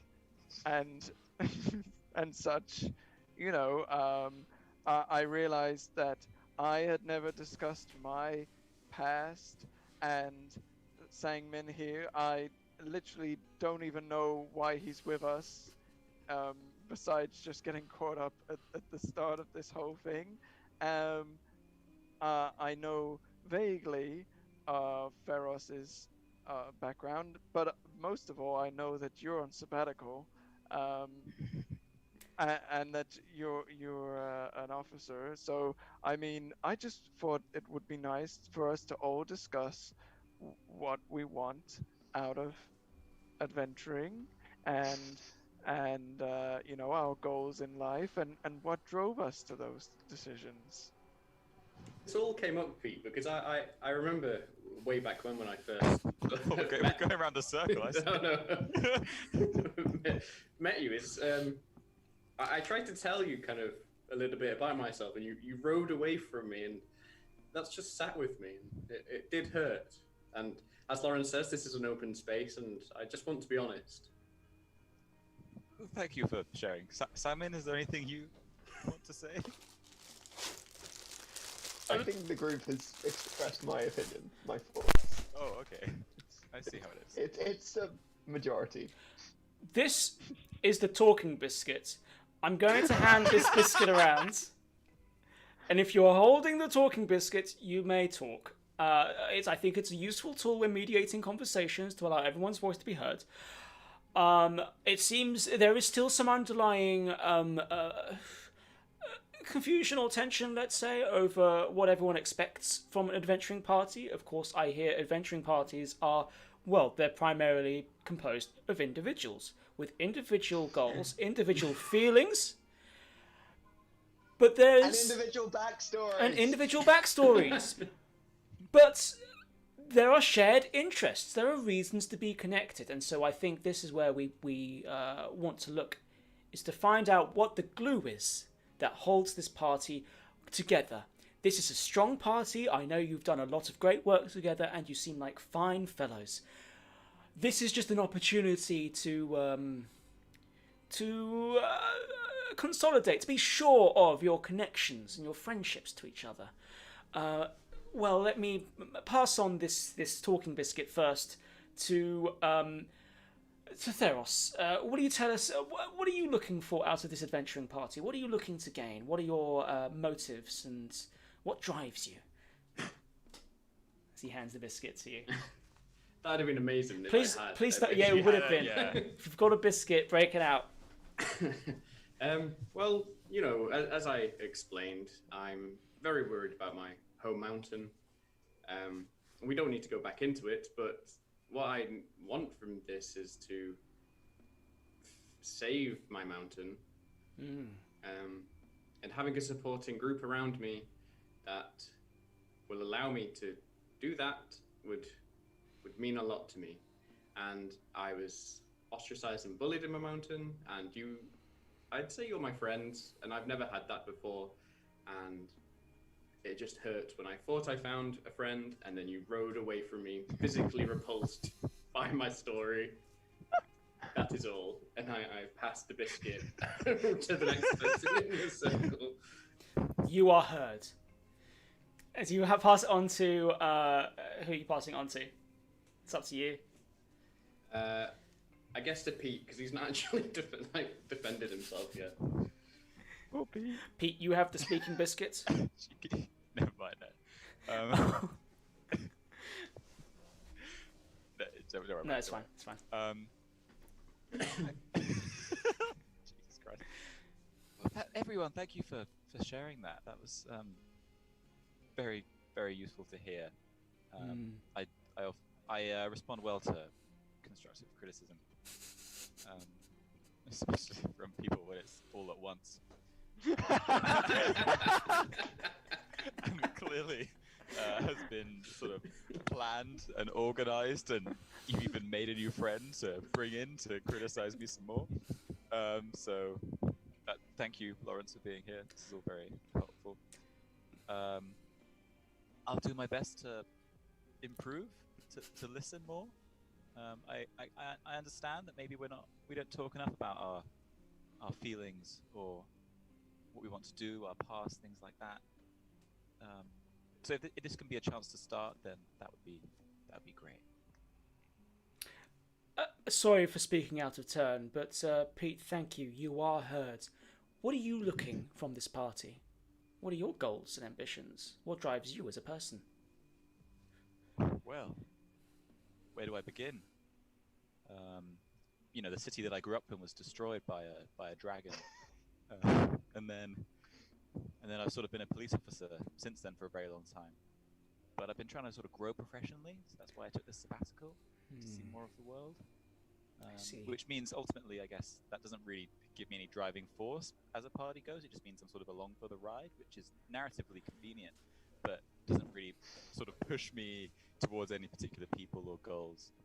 Learning is a goal in and of itself. Well, that's true. That's true.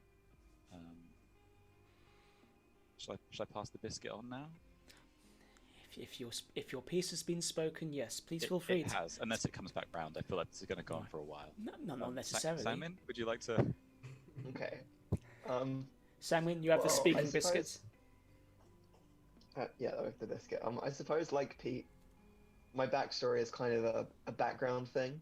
It's maybe less traumatic than some other people here. I know we've all had our personal tragedies, but I feel like in every good party, you give and you take, and we're gonna make sure we're all doing it equally, you know? So, and sometimes you can give just by listening. Sometimes that can be the most you can give anyone, a little bit of time. And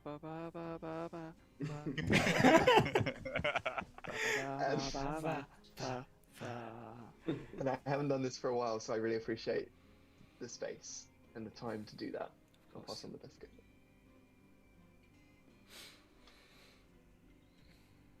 Thank you. Thank you, Sam, man. Well, it's been great hearing from everyone, especially you, Pete. I apologize if we confronted you in a manner that you weren't comfortable with. You see, in my past, I've been abandoned. You may have noticed, but I looked like a giant freak, and because of that, I was abandoned in the Underdark, away from my home away from the subterranean tunnels of Carovalis. Am I saying that right, Dan? I think it's Cavalvis. Carovalis. Sorry. Yes, and I was drawn to you guys as dwarves. As dwarves were the people that brought me up and gave me the knowledge to heal myself. And I suppose with the many people that joined and left our party, I was experiencing some kind of trauma that I had buried deep down of abandonment, and so perhaps I was on some level afraid that you might abandon us as well. But I'm glad to see that that's not the case. So thank you everyone for discussing this. I think what I hope to achieve from all this is really to explore and to get to know you guys as friends. I think we're all friends here, and also to make a hell of a lot of maps while I'm at it. You know, guys. Okay, Lawrence, I think we're done now. You can go. Oh, okay. Well, it's been a pleasure. Have a good day. As he walks Did off. he just eat the biscuit? What an asshole. Biscuit friendship? I can't believe we invited this guy to replace Pete in our party. I beg your I'm glad pardon? you're back, Pete. I'm glad you're back. We missed you. I didn't know I was gone.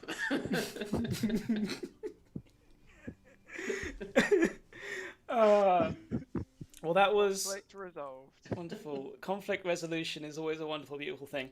I'm really sorry. I need to go pee in real life real quick, but I'll be back in 30 secs. Okay, I will. I'm so sorry. We kept Dan sitting there listening He was to our problems having while he needed to pee. Like really needed to go. But it was... I'm gonna join him in the act, not in the bathroom. Okay, I'll grab some water as well. Yeah, I'll do something. Do something. Just to find something to do. We'll just walk around the house.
Everyone else go to... Yeah. Fair enough. Sam said he went to get a drink, and then Matt was like, "I'm just gonna go do something." Okay. So I don't know what that was. Sure. Maybe I'll change the track whilst we're waiting. Oh. I never know what to expect from these sessions, honestly. I don't know why I even bother fucking planning anything. It's ridiculous. You mean you didn't plan Lawrence? He seemed quite a very fully fleshed out. Never heard his backstory, NPC. did you? You never heard his No. backstory. Oh yeah, we didn't ask his backstory. Who cares? Alright, I'm just gonna switch tracks.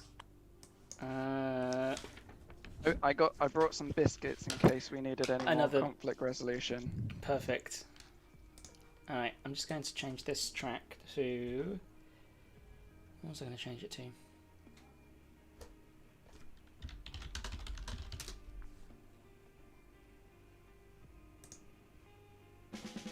Oh god. There's an ad.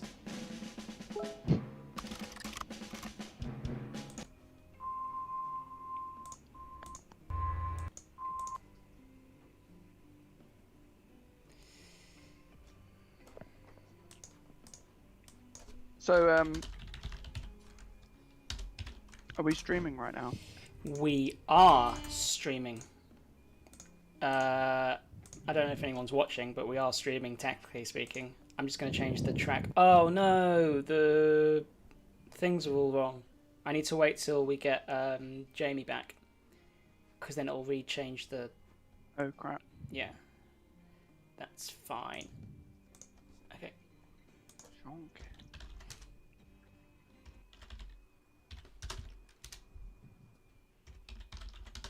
We had a couple of people watching, I think. Oh, good. I don't know if they've... Alright, I've changed it. Jamie's back. Back, I'm just eating up some food. I'm very hungry. I'm just going to quickly... I need to move some people around. Did I break it? I think it breaks when people drop the call, because then you have to move, but it's fine. I can easily switch people around.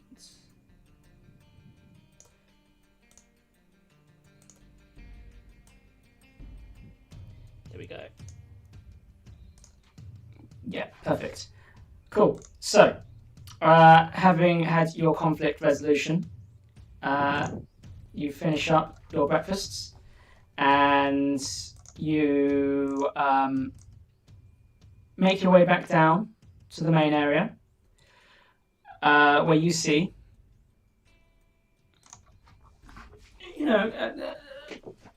well, obviously you see a lot of busy military police, and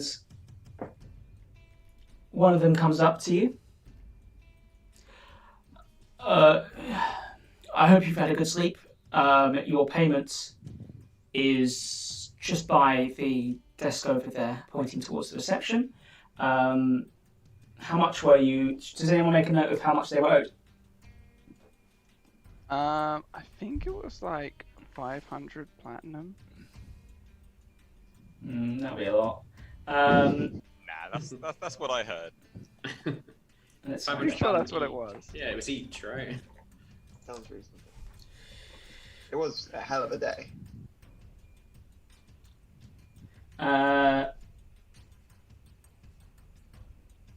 Or was it? Notes, I've lost them as well. Yeah, I've not much. In all the moving around my house, I just don't have anything, unfortunately. But you've got nice walls, so you know. I do have It was nice worth walls. it. Check this bad boy out. Yeah, what's the? Is it a map or like a piece of artwork? Oh, nice. Yeah, it's Hyrule. Well, it's kind of Hyrule, but it's a mixture of like all the Zelda maps.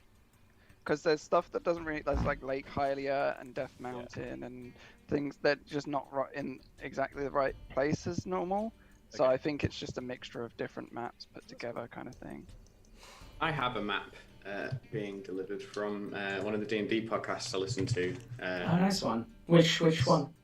Not Another D&D podcast. Yeah. So it's their map of Bohemia.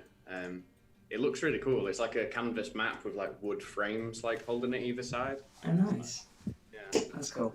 I'll make a map for us one day. I need to get all the countries in place correctly, and then if anyone wants to have a go, I know more. Yeah, I'll send that to you. Because it'd be really cool to have a map. Just gonna get my food. Cool, no worries. But yes, so I think what was discussed was you would basically get money depending on the value of what you found. Hopefully not based on how well we did following the instructions. Right. Because I mean, Great. so the officer who's addressing you says, yes, your money is by the reception there. I think they can tell you how much is there. For the plan for today, so we're going to be doing some patrols of the streets. We're joining the Peace Guard, just to make sure that order's kept in check, as we imagine gang activity is going to be increased as they start to try and convalesce on each other's spaces. And we never know when the gangs are going to get out, the ones that were arrested. so that could cause more turmoil as and when that happens, presumably. I think we've got Peace Guard waiting outside. We've stationed different groups together. I think you'll be escorting, if you wish to, a couple of Peace Guards for one patrol. Yes, and I guess you'll be paid duly for your services in peacekeeping. Does this sound agreeable? Yeah. Yeah, sounds good to me. Perfect. Well, wonderful. I will meet you all out front then. As you then go on to reception to get your awards. Yeah. Cool. Did we say how much it was? I don't think there was ever a number disclosed. I think it was based on the value of whatever was found because no one knew what was in the box. But it turns out the value comes to 500 gold in platinum in a small little box. Again, you have a bag. Do you have a bag of holding? I don't think so. Is that not something anyone had? Regardless, you've got a box of money. So if you want to, I'll allow you to just quickly stow it away with your other stuff or keep it on yourselves, whatever you wish to do. Is there like a magic shop in town where we could go and just buy a bag of holding, or? There certainly are magic shops, yeah. Definitely. Yeah, maybe towards the end we could do that. Sure. Are you keeping it on you at the moment? I don't. What do you want to do, guys? Well, carrying 500. So we're carrying it around. I know it's not heavy. It's just more that we'll have there's lots of gangs trying to do bad things to us, and we've got a shitload of money on us. I think if perhaps we could go straight to a shop or something and just spend it, and then we kind of don't have to worry about that. Yes. What do you think? Capitalism. Just... Yeah, let's just go. Is there a casino or a strip club? So it's not a problem anymore. Yeah. Wait, didn't I leave my mace somewhere? You left your mace to be enchanted. Yeah. How long has it been? We said it would be like a few days, but I guess it's only been. It's been 1 day. It's been, yeah. Yeah. It's been like 3 hours since you actually. Yeah. We'll go back later then. I mean, there are shops to go to if you wish to go to shops. It's up to you whether you want to do a bit of shopping now or stow your belongings and wait till later or whatever the case might be. Stow them at the embassy, right? I don't know. I feel like that would be pretty safe. Yeah, out like kind of metagaming. I don't really know what my equipment is and what I'd want, so. Okay. I'll just have a think about it and then spend it at some point during the session. Well, for the sake of argument, let's just say that you stow like a lot of your valuables, not your adventuring gear or whatever you need. You've got some pocket money on you, of course, but maybe you just keep that in the embassy for now till you have like a bag of holding or whatever. Perfect. So you do that.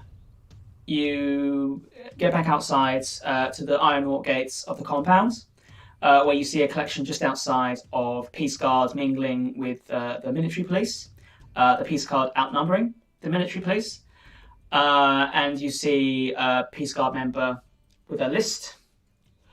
Yes, the Sun Scrapers, yes. All right, you are? Yep. Brilliant. Yes, I think we would have you on patrol with those two over there as he motions towards a female half-elf and a male tiefling in the garb of the Peace Guard. So the blue coats, white gloves, white long boots, blue berets. Yes. And let's have a look.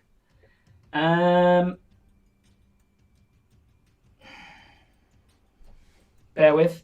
I'm just going to find their names.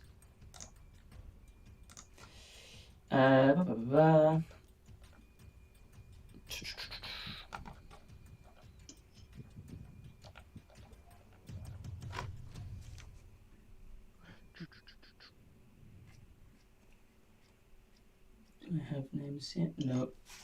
Why not?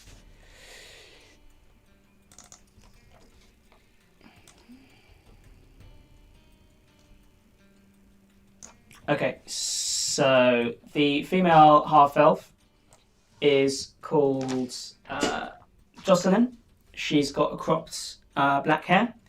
And the male tiefling who has a dark purple skin and some scrapes on one of his horns furled back. His name is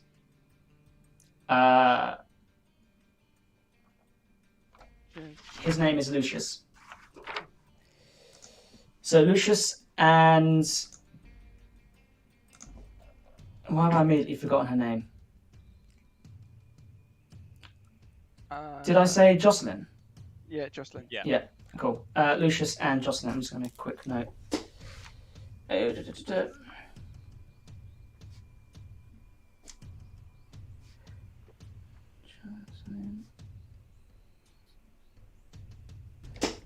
As Lucius says, "Hey, it's good to have you with us. Good job yesterday with all the gangs. Can't believe you managed to bust them.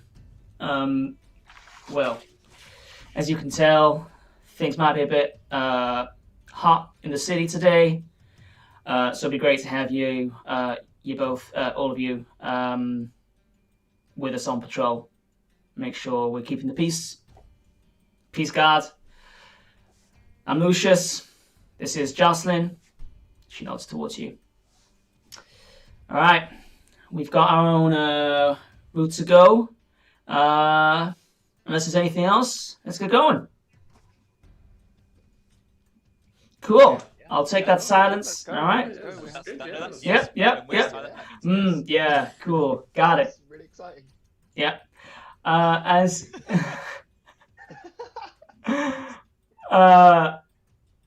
you start to go on your patrols, and you see all the others kind of disperse, taking their own routes, you are taken west. Actually, no. It would be more like south. You're taken south, and you're going past the business districts, the office spaces, the guilds. You're seeing people going about their day, their business. You've got the newspaper boys just running around. Extra. Gangs in jail. You normally buy a paper, right? I go up and buy a paper. Okay. That's the thing we usually do. Sure. So, yes, you get the... let me just put it up. Come on. You get... You know what? Why not roll a d6? 1. Daily Seer. You get the Daily Seer, and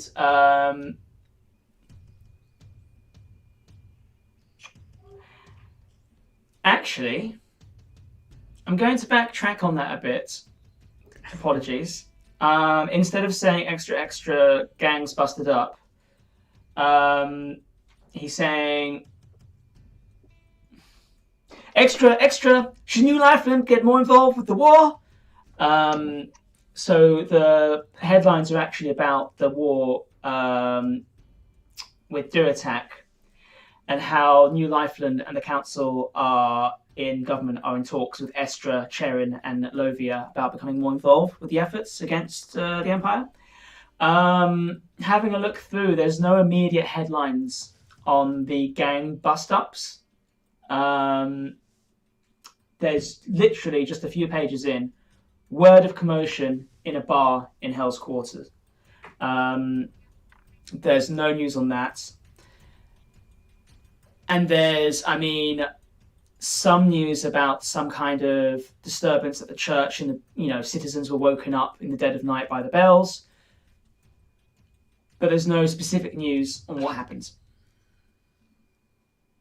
So apologies for that massive backtrack, but I read something. I was like, oh right.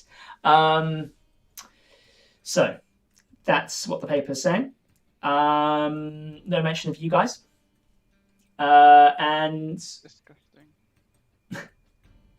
yeah, We're the heroes. just can't trust the papers. Fake news. Exactly. But yes, you've got paper, and you're walking the streets, and you're making yourself closer and closer as per your route towards Hell's Quarter. Let's see. You see Rust's place in the distance. Thankfully, though, this route takes you away before you actually pass it, because you know that you still owe Rust money, and like kind of amend, some kind of exactly. But no, so passing by, first up the Sword and Shield Syndicate, which is a local mercenary outfit, guild, international guild, to be honest, and making your way into Hell's Quarters. So again, it gets a bit more claustrophobic as the streets kind of come in a bit more narrow, overhanging structures, the morning sun doesn't really see its way to the streets so much. And in terms of activity on the streets, I mean, yes, there are people going about their work and glancing towards the guards and you. Make a quick perception check, why don't you? Everyone, yeah? Nat 20. Unnatural 20. Okay, cool. Just 11 for me. Sure. Yeah, just 14. 14. All right. So, I mean, Morton and Theros, you notice one figure just kind of in just in a cloak, to be honest. One figure turns to another, just whispers something and then walks off quickly. Theros,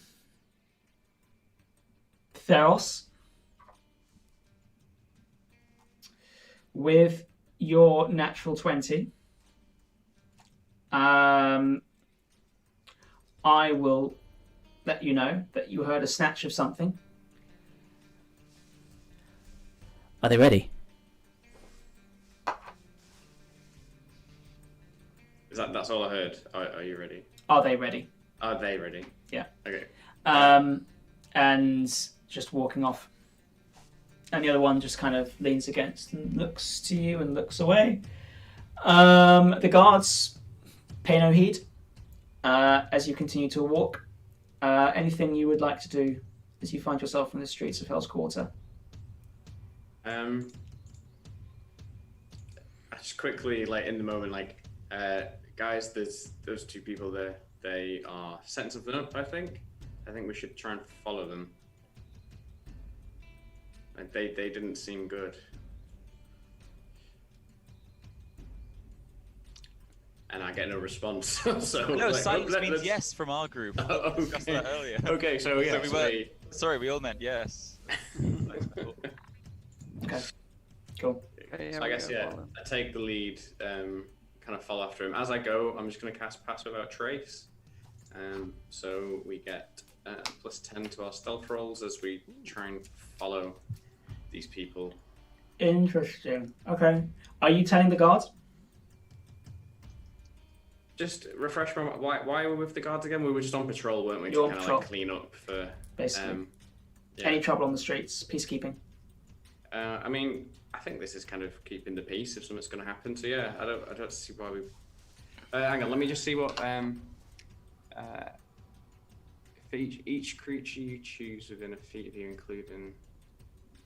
Yeah, there's no limit as to how many people I can do Pass Without Trace, which seems mental, really. But a veil of shadows and silence radiates from you, masking you and your companions from detection. For the duration, each creature you choose within 30 feet, including you, has a plus 10 bonus. So yeah, I'll just cast it on our entire party, including the guards, and follow them. Okay, cool. And the guards stop and says, "Wait, hold up. Hold up." The tiefling says, Where are you going? This isn't the route."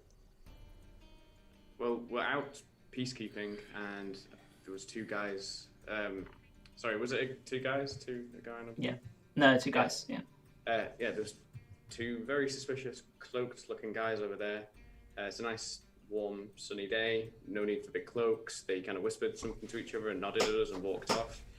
I've been around the block now with these with my party here, and that normally ends up with me turning into a lion or some form of animal, and a fight breaks out. So it'd be good to just head that off before that happens. It's the start of a day, and I've already burnt one spell, so we should probably get going. Pass Without Trace only lasts for an hour. Oh, okay. Just, every time we're talking, they're getting away. I'm just gonna start walking after them. We're just gonna lose them otherwise. He turns to Jocelyn. And she nods. As they follow your lead, as you go down one street, and you kind of walk past. So the situation is, one guy stayed on the corner, the other guy walked off. So you're walking past that one guy on the corner, yeah? Oh, sorry, I thought they both went. No, one person. We sneak past him. I mean, there are multiple streets that connect up. Sorry, I thought they both walked away. No. One stayed put. Well, I guess if we follow where the other one went, if he is following us, he'll break off and tail us, and we'll just know for sure that it's us that looking after. Sure. Okay. And then, great, so you walk past, and the guy you catch to be a male half-elf leaning against the wall. Stares at you. I think, yeah, the kind of the stealthy element here in the Pass Without Traceness, I guess I don't want them to clock that we've changed our route specifically to kind of track this person. It's just, sure. We think that is just to make them think that that's the direction we were going to go anyway. Sure. In which case, that's going to be more of a deception check, to be honest, than stealth. Yeah. But yes. That's fine. Deception, I guess, works for now. I'll have... Is a 7 very deceptive? I'll have everyone else make a deception, and we'll see how that kind of pans out.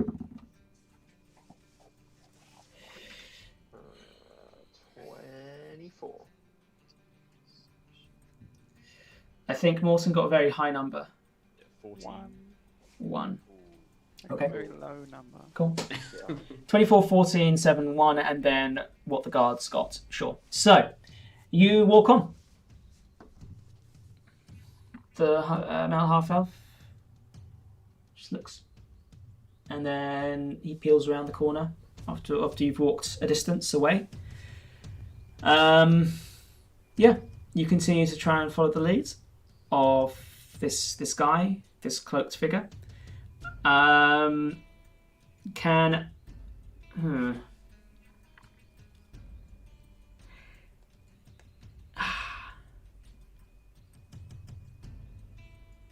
I have you all roll stealth checks? With the plus, what is it? Plus 10. Perfect. 26. 30. 18. What did you get, Pete? Oh, it's 30. It's actually 31. Sorry. 31. Okay. It was a natural 20 plus 11. Okay. And can I have... So, Pete, what did you get? Oh, sorry, I think we spoke over each other. Yeah. 18. 18. Okay. That's with the plus 10. Yes. Cool. But yeah, so you continue stealthily along the streets, keeping to the shadows. Some more stealthy than others. Can I please actually have everyone roll active perception checks as well, please? Perception. Perception, 18. yes. Cool. 20. Unnatural. 4. Okay. So which roll was that? Perception. 21. 21. Okay, great. So yes, you all manage to continue following this cloaked figure as they take a couple of turns. Pete and Morton, you also pick up. There are other figures, kind of around on street corners, looking. You're obviously being as stealthy as you can, but it seems this area is being canvassed. And you hear footsteps running. A couple of sets of footsteps. Like mice, or Like humanoids, and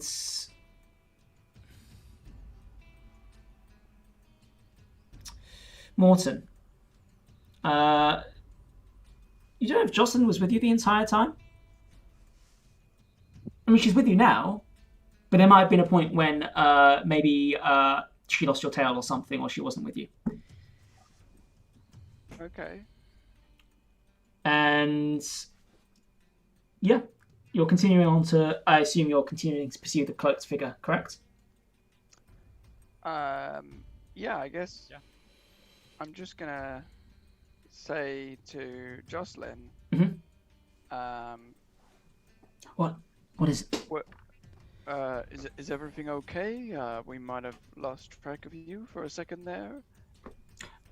Oh yeah, sorry. I because you're all so fucking stealthy. I tripped up and I got lost.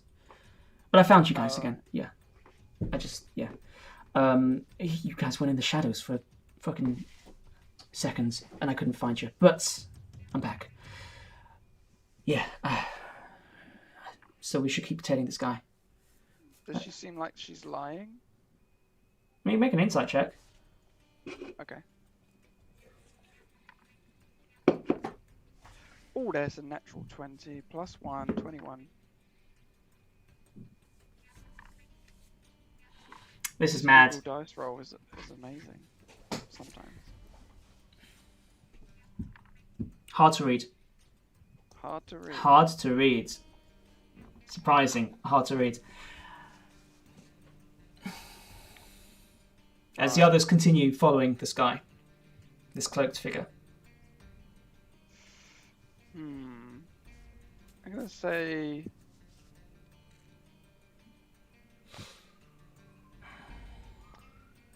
What Jesus. Do any of us have any skills that can sort of determine whether she's a bad egg? Don't you have detect evil and good or something? Oh yeah, I could do that. Specifically like demonic. Yeah. You would say if they're like quite a variety of like demons and things like that. Well, she's probably not that. But not necessarily. Okay. Well, I guess I'll just say to the guys, you may want to keep an eye on Jocelyn. I'm not entirely sure how to read her. She disappeared for a second back there. Do you say that to Lucius as well? This evening? No, I'm just gonna say to the guys, say to the sun scrapers. Okay. Lads only. Lads only. Can I have you all make another set of stealth and perception checks, please? Both, yeah. Yes, please. I'll ask for stealth first. Stealth first. 24. Uh-huh. We've got 8 stealth. 16 for stealth. 27 for stealth. Sorry, 9 for stealth. Great. Okay. Thank you. Plus 10. Yeah. Oh, sorry. Yeah, 19. And then for perception, please. I got a 19 for perception. 18. 17. I just got 8. Okay. Cool. So in terms of stealthing, I mean, certainly Pete and Theros, and to some extent Morton. I mean, you've got this stealth down, and you are keeping to the edges under the gutterings. Wait. Did we also get a stealth bonus? Yes. Plus 10 to stealth Add, still. add 10 onto mine then. So what would yours be? I can't remember. I think I said 16 maybe. Oh, okay. That Right. would be 26. Great. So I'm also better still. All stealthy. Perfect. So you are all I was stealthing. just listening and I was like, something's not right. I don't know why Sangman got me I'm less pretty stealth. stealthy. Yeah. Yeah, that's like his thing. Cool. And then for perception, so sorry, who got the high perceptions again? It was I got 19. 19. Pete got high as well, I think, didn't I you? got 18. Yeah. I got 17. Yeah, correct. And Sangmin didn't get as high. Okay. No, I got 8. No, cool.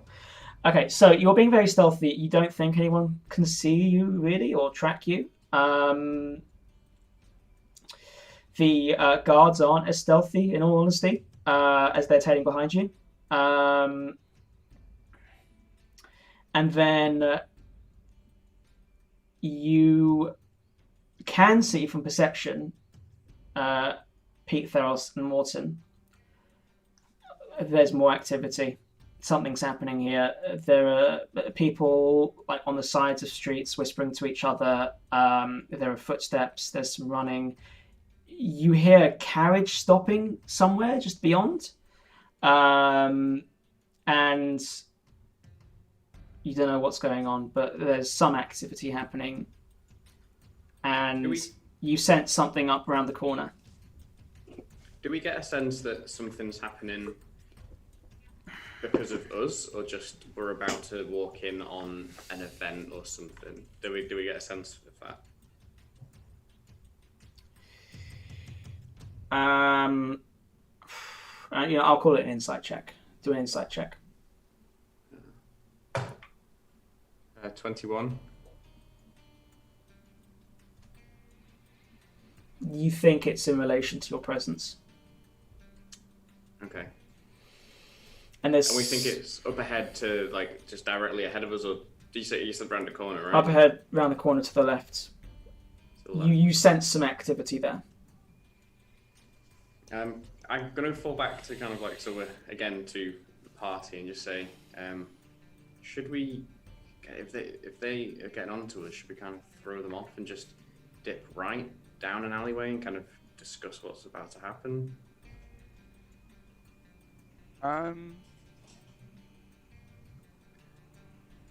We don't want them to know that we're following them.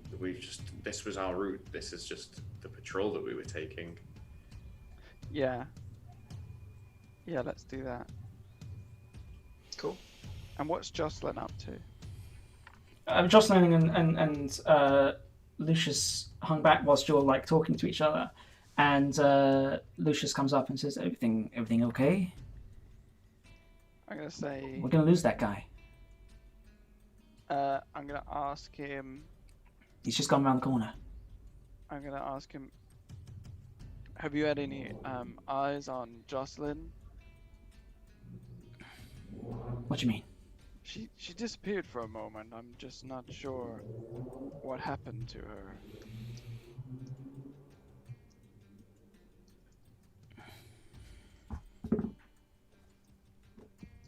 I don't know. I mean, maybe she lost your tail for a bit because you cast that stealthy spell or whatever the fuck it was. I don't know. I don't know Jocelyn all that well. Oh, really? Okay. Yeah. Can I trust what he's saying? You can make an insight check. Yeah. That's another nat 20. Killing it, man. Nice. Well, yeah, 21, I guess. Yeah. Morton. He's lying through his teeth. Oh my god. Alright, well. Guys. We're gonna lose this guy. We gotta. Why are we just sitting around, holding our dicks here? Let's go. You two, I'm gonna to the peacekeep to Lucius and Jocelyn. I'm like, you two go ahead. We've got some adventuring stuff to kind of prepare. But if you just go to the corner, This is wait, adventuring stuff. you keep an eye on him, and then we'll join up with you in a sec. like we don't want to lose them. Go on, this is All your right. job. You're peacekeepers. All right, Jocelyn, you go ahead. I'll stay here. Okay. And so she goes on ahead and looks around the corner, and she just looks back. It's like her arms like that, pointing around. Lucius, I think she wants you to go up ahead. I think she wants. I'm gonna You wait. grab hold of Lucius. And say, who you working for? Trying to intimidate him a bit. Make an intimidation check. Can I give Morton the help action? I'm just gonna use my produce flame cantrip to kind of literally light a fire under his ass, kind of scare him a bit. I don't want to hurt him or anything, but just to. Yeah, make it with advantage. I only got 6 on the intimidation, so that would really help. You got advantage. Oh. Oh, you kidding me? 6 again? What is this fucking the Google Dice roll? Oh my god. Okay. Cool. He stares at you. Just dead in the eyes.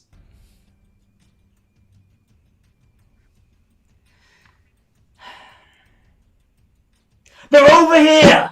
He shouts out. As you now hear just Kill him with the fire. a flurry. Yeah, actually touched the produce flame to his ass. Ah, fuck! As you now hear footsteps coming around the corner, and you see, oh Christ, it is a collection of gang members, noticeably from the Tiger Tribe and the Hell's Quarter Kings. We're down an alley. You were down an alley, and you've got Jocelyn like pointing and going, "They're getting away!" As a collection, just a fucking mob of gang members are now after you, and you hear a crack, and just a horse comes around the corner with a carriage behind. Horse? Yeah, a horse with a carriage, yes. With someone kind of like, it almost topples over. And these guys are on your asses. What do you want to do? They are like, let's call it. Under the carriage. Yeah. Oh man, no. Okay, Yeah, I'm just gonna chuck him down on the ground under the carriage. sure. Make a quick strength check. Roll. Oh, it's a 20. Nice. Oh no. How'd you throw him? I am gonna. I'm just gonna push him. I'm just gonna push him down. I'm not gonna try and hurt him because I'm more concerned about where he lands. Like, make sure that he goes under the carriage, so the carriage runs him over. Right. Okay. Unless they stop, of course. True. Are you in a dead end, Dan? No, just a network of small alleyways, but you don't know where the fuck you are. Yeah. Is Yeah. anyone else really warm, by the way? Like yeah. in real life. Yeah, like, I just checked the weather and like it's meant to get really hot tomorrow. It's gonna be like Tomorrow's 29. yeah, it's really hot tomorrow. But today it's quite warm. Crazy. It's hot right now. Yeah, I got the sun coming directly through. Yeah, I got you some can sun. probably see it Right. Yeah, directly through the window here. I'm just feeling a bit toasty. Is your window open? Yeah, it'll be this big jumper I'm wearing. Yeah, you're wearing a Why jumper. am I a jumper? I'm wearing Take 4 it layers. off. Take it Yeah. off. Yeah. Woo! For the stream. Yeah, do it for the we'll stream. Get 5 views instead Yeah. of 4. Yeah. Get us to 100 subs and he'll take his shirt off. So, you spectacularly throw this guy on the street in the way of the horse as it just kind of rears up as the carriage stops and just tilts again, but almost falls over, but doesn't. But you've got like gang members rushing around the corners to the sides. Are you running? What are you doing? Can I do an insight check to see, like, well, how many are there? Like, do I get a sense that we can take this fight? Is that a thing? There are. Make a survival check. That seems like, yeah, let's do it. That is a 12 for me. Sure. So it's a about 20 people maybe or something. And from what you gather, also from your experience with yesterday with the Dryder and those monsters, I mean, this would be a tough one. Yeah. I mean, we've still... guys, let's just go. We've still got Pass Without Trace. We can just sneak away and hide. Like, we don't need to take this fight. I didn't realise you still have it active. Yeah, it's for an hour. Well, they can see you right now. It's more kind of, I want to get away, like, get Sure. out of sight and then kind of, like, hide in the shadows sort of thing. Sure. Let's have you all make athletics checks just from running. Natural 20. Okay. That's a 10. 17. Okay. Athletics is... it's 12. Okay. Cool. All right. So they are making chase. Sorry, Theros, what did you get again? 10. Cool. So Sangmin, I mean, yeah, you way ahead. You are like darting around the corner. You still hear people like not just behind you, but all around. There's activity going on. You've still got your stealth check on. The others are just behind you, but you're further ahead. You've gone around a corner, down an alleyway. Yeah, the others are still being pursued, and you're just hearing shouts of "Stop! We want to make a deal!" And that's what you're hearing. The others, fucking, let's try make another athletics and a stealth check, please. And in fact, I'll have Sangmin make a stealth check. Cool. Just a stealth, but everyone else, athletics and stealth. 29 for stealth, so I think I'm good. Okay. 11 for athletics and 24 for stealth. 16 for athletics and 29 for stealth. So it's athletics first, yeah? Yeah. 9 for that then, and 5 for stealth. Plus 10. Oh, yeah, 15. Cool. 16. Jesus. Cool. Can I just ask how tall the buildings are around us? Yeah, like 3-4 stories tall.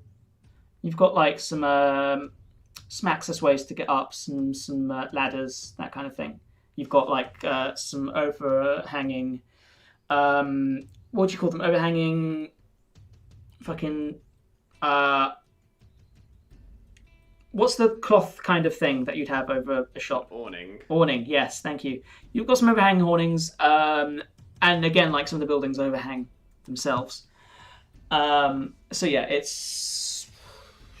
that's kind of the situation. Think Diagon Alley almost, but like kind of dense and with various things to scramble on. Well, I guess while I'm running, because I'm not running very fast. You three are not running fast, and I'm not being stealthy. I guess I'll just say to them, "What kind of deal?" Okay, you stop. I'm not gonna stop. I guess because What kind of deal? they're chasing after me with a horse, and I'm still a bit scared. So Sure. I'm gonna ask. They are chasing you. The situation is so Sangmin has managed to stealth away, and he's managed to like hide up in one crevice of the building. Pete and Theros cannot get like the speed on this mob. What they do have is a bit of stealth on their side if you're looking to peel away and try and hide somewhere. Is that what you're trying to do? Morton is just shouting back, "What kind of deal?" Still running, but like very visibly in the middle of the road. For now, I'm just going to see how I kind of want to hear their response before I do anything. Sure. So I guess I'm just going to carry on trying to run, because I don't want to burn any spells if possible. Okay. Cool. A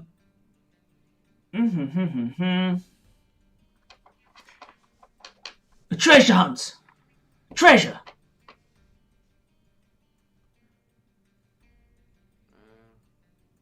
They want treasure. We can make things right!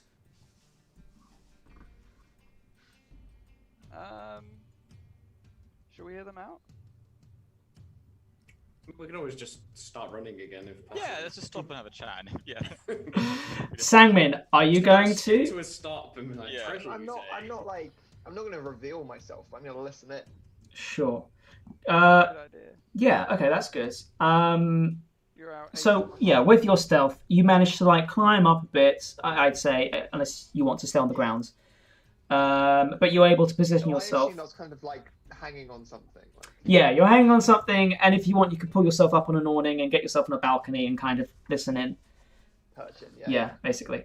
But everyone else stops as this carriage kind of rumbles up, and you've got this group of people just kind of, coming upon you like a fucking swarm.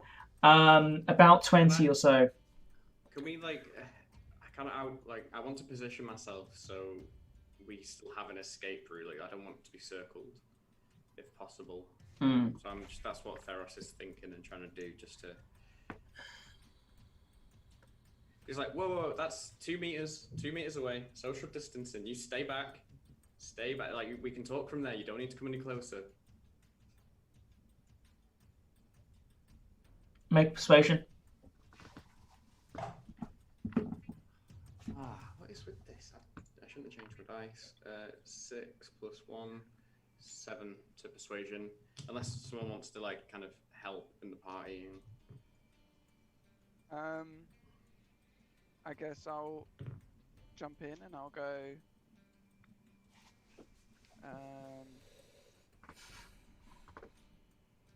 I don't know what can I contribute to that. Please. Yes. Keep your distance. We don't know whether we can trust you. Because you'd be like, yeah, listen to him. Nice. Okay. Cool. So fine. Stay back. And you see a couple of them kind of just peel away down different alleys. But this group in front of you don't try to circle around you. You see a couple of them disperse. You do see within this group a couple of familiar figures. Actually, 2 of the figures from last night from the Hell's Quarter Kings, the female half-orc and the male human, Ovak and Tony, who were trying to get possession of that casket, yes, and were shot down and followed you for a bit. As Tony, with a shit-eating grin, just kind of smiles and waves. But you also see, alongside them, again, a collection of people. The Tiger Tribe in their familiar colourful garb and bandanas and such, and visible tiger tattoos. The Kings in leathers. Is Johnny Cool there? Johnny Cool is not there. None of the people that you saw yesterday from the inn are there. You do see some other ones like this, obviously with the Kings. A male Goliath, who has pale, stony skin with symmetrical black tattoo-like markings that all Goliaths are born with. A leather jacket with the sleeves ripped off and an open chest with nothing underneath. And then you see from the Tiger Tribe side some more notable figures who are up front. A female tiefling with blue skin, silver eyes, ram-like horns, a cross tattooed over her right eye, white hair in a bun. And she looks pretty dangerous. And then there's a male human with shaggy blonde hair, blue bandana over his face, a female elf with a white blouse and striped black and red trousers, tiger face tattooed on her arm. But the female tiefling with the blue skin walks up to you. We'll keep back. Good morning, you silly little boys. Thanks to you, we're now friends with these fuckers. She motions towards she motions towards the Kings in leathers. Yeah. Yeah, you did what no one else could do. You've temporarily united two very fucking volatile gangs. Well done. Well, we got to talking to our locked up brothers. I mean, I don't know how long they're going to be locked up for, but we got to talking. We kind of figured out your incredibly grand deception. So you turn us on each other, right? Explain if I got anything wrong, if I have any misgivings about the whole situation. You tell some unfounded lie that what is it? The Tiger Tribe, we're encroaching on King's territory, and then you get us all to stand up after this rumor's been disseminated at Rust's place, a lovely tavern, and a fracas breaks out, and the guards have no choice but break it up for the time being. I mean, problem is, this whole fucking genius plan, this ploy, immediately collapses. When we actually get to talk to each other, you see how that could have happened. I hope I'm not speaking too fast or out of terms here, but I'm just telling you for future how... Do you have a talking biscuit during these talks? I don't know what the fuck a talking biscuit is, but I will crumble you like a biscuit if you try to run away. Now... Nice. That was good. That was really good. Thank you. I mean, I've got to be intimidating. I've got some street credibility I've got to keep up. Isn't that right? Let me introduce you to my new friend from the Kings. What's your name? Mad fucking Brian? Yeah, that's right. My Mad fucking Brian, and I'm from Estra. And I'm only just recently got here to try and sort shit out. What an interesting day it's been, lads! Well, here's the good news. We got to talking with the gang leaders, and we figured out an amends that you can make to us. Okay, so we've got this fine proposition for you lads, and I think you're going to want to take us up on it. I just want to say for the record, I have no idea what you're talking about. We were not involved with any of this stuff that you've mentioned. I think somebody may be lying to you within your own ranks. Oh, yeah. Oh, you know what? Creator, that's probably what happened. Sorry, I chose... You know what, Creator? That's probably what happened. So I think we'll be on our way. Oh, yeah, sorry. If you just don't mind staying with a second so we can hash it out. You're talking to a male human, by the way. Bald, stubble, broken nose, leather jacket, leather trousers. Yeah, so... boy, egg on my face, right? If it wasn't you lot. What happened then? Who was it? It didn't happen. All the events that you described that we somehow caused happened. They happened by themselves. The Tiger Kings were moving on Hell's Quarter. What the fuck? Oh, yeah. Hell's Quarter. Yeah. Hell's Quarter Kings. Yeah, thanks for showing the utmost respect there. Yeah, perfect. Yes. Great. You can make a persuasion check if you want to, but it has disadvantage. Okay. Try it. What does I get? What does I get? 2 nat 20s. I'll watch you. Sure. You got 2 nat 20s. Yeah, that's an old 7. An old 7. Okay, cool. I've just rolled my dice. Cool. Oh, what a fool I've been. Oh, God. Creator, sorry. Little sidebar. Creator? Yes, Brian? Did the Tigers roll on our turf? No, we didn't. I think this guy's trying to serve you some right bullshit. Oh, I see. Oh, okay. Thanks for clearing that up. No, I read in the paper that the people involved was Mr. Spooky and a Mr. Scary. Is anyone here called Mr. Spooky or Mr. Scary? Oh, that's funny. That's funny because we did our utmost to make sure that it wasn't in the papers, actually. So I don't know what papers you're reading, but they're not from from City. Infowars. Not so fast. Flaming swords. I'm in the rafters or whatever. Who's this guy? It's me, Mr. Spooky. Mr. Spooky's here. Oh my goodness. Oh my god, how spooky. Oh, that was very spooky and scary. I'm assuming, like, I'm kind of far away enough that they can't see my face and stuff. Do you know what I mean? Kind of a silhouette or... Sure, but you do have a flaming sword that casts light. Okay, that's a good point. Yeah. Can I make a move? I've got my hood up and stuff. Okay, sure, fine. Okay. Can I make a move, Dan? What's your move? While they're kind of distracted looking up at the sky, I want to cast Spike Growth kind of amongst them all. And then my plan being that we're just going to leg it again. I was just about to convince them that you guys are nothing to do with me, and I don't want people stealing credit for my things. Sure. Okay. Yeah, let's see how that plays out. No, the spikes have happened. We'll deal with the spikes. I mean, how does spikes work? What's the radius? It says that the ground in a 20-foot radius, centered on a point within range, twists and sprouts hard spikes and thorns. The area becomes difficult terrain for the duration. When a creature moves into or within the area, it takes 2d4 piercing damage for every 5 feet it takes.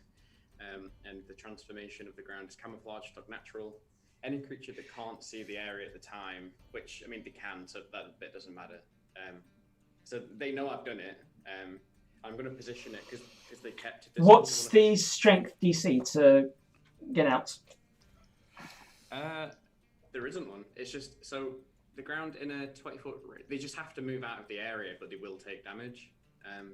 It says the transformation of the ground is camouflaged not natural. Any creature that can't see the area at the time the spell is cast must make a wisdom check against the spell save DC to recognize it as hazardous before entering it. But I mean, so it doesn't trap you; it just hurts you. Yeah, it's unfavorable terrain, and then so basically, if they come through it, they're going to take 8d4 of damage each of them whilst we leg it. So it's kind of, but because they've seen it happen, they'll know that it's going to hurt them if they run through it. My thinking being right, it's going to do a lot of damage to them, or they're just going to not chase us. I see. And what do you say? 8d4. If they come through all 20 feet of it, they'll take 8d4 piercing damage each of them. So are you sprouting it like on them or in between you? How many feet apart are we, do you reckon? I mean, that's a bit of a distance. I'd say 20 feet, right? I'd say 10 to 15. 10 to 15? Yeah. Oh yeah, so we're not in it, but I guess so my feet are at the edge of it. So basically if they chase us, they're going to have to come through as much of it as you're going to allow. I see. It's a 20-foot radius within range, so I'm just going to put it as close to them. I don't want them to start halfway in it, because it's less damage, obviously. Mm-hmm. So I guess some of them will take the full amount, some won't. Okay, so you suddenly these spiked thorns and plant growth just erupt, breaking the tiles of the cobbled street as they twist and turn and create this small little barrier between you and the gang members. It's there. And the guy just... I'm going to start running. Okay. As the guy just starts laughing, and you're still up on the rafters, Sangmin. Yeah. Are you doing anything? What are Theros and what are Pete and Morton doing in response to this? Theros is already running. Sangmin's on a rafter, and the others, having seen this, are looking at the spikes, and a lot of them are just peeling off down alleyways. Oh yeah. Oh. It's broken up. We might have like little small individual fights now, as opposed to one big 20-person round fighting.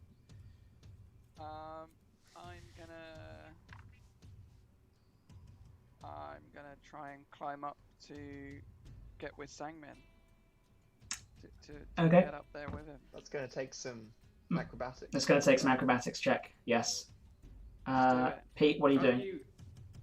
Sangmin, can't you grab... not Sangmin, sorry. Morton, grab Pete and can't you teleport? A dimension door or something? So I can get up as an animal. Yes, I got my boots that make me fly. You do. Well, never mind. Oh, what a nice callback. I want to use the boots to you kind of Yeah. run up things. Yeah. Use those. Sigils, as you bounce your way up. Why didn't you use them in the first place? I don't know. I didn't even know you had them. I essentially never use them, and then occasionally go like, "Oh, I could fly. I forgot about that." Yeah. Okay. I'm not sure. Yeah, I'm not sure if I can take Pete with me for Dimension Door, right? I think that was just one. I think it's one only, but yeah, you can dimension door. I can. You don't need to, boots up, because it sounds like and he's got it. And then Theros can like become a pigeon or something. Yeah. Okay. Cool. So so Theros, what are you turning into? Are you turning into something? I mean, I've started running. I can just wild shape when I need to and climb up something if I want. But So you're running away from everyone else, because the others are climbing up to where Sangmin is. You're going to go onto a roof, aren't you? Okay. Yeah. Let me just sorry. Let me. Just... No worries. Whilst this is happening, I need to Morton, figure out acrobatics, how please. I can't hear you, Morton. Did you? So I'm just reading. Oh, okay. So yeah, I can use Dimension Door for myself. I can go directly upwards. Okay. Up to 500 feet. Cool. I believe. So and I can take someone with me if I want to, but it sounds like I don't need to. do you want to? That's fine. Take. If you can, then you might as well. But Yeah. Yeah. I need to change into some lighter clothes because I'm getting really warm. I'll be a second. Okay. Okay. Cool. Morton, if I can't get up without using a spell or a wild shape, so if you could take me and then Pete can fly with his boots. yeah. Okay. Okay. Yeah. I'll take Veros then. Great. So with that, with your Cape of the Montebank, you swish it around, and with this Dimension Door spell magically imbued on the cape, you Dimension Door your way up to next to Sangmin and his flaming sword and his persona as Mr. Spooky, and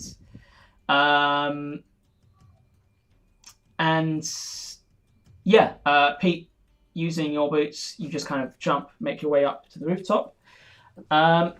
As you hear, down below, they're on the roofs! Surround them! As you can see, the gang members kind of dispersed by the vines are kind of circling around the building and other buildings and kind of canvassing the area as this bald guy, this guy from the Kings, just that's the kind of adventuring we need, lads. That's why we've got this proposition for you. You're going to do great things for us. Not going to work for you. We don't want to.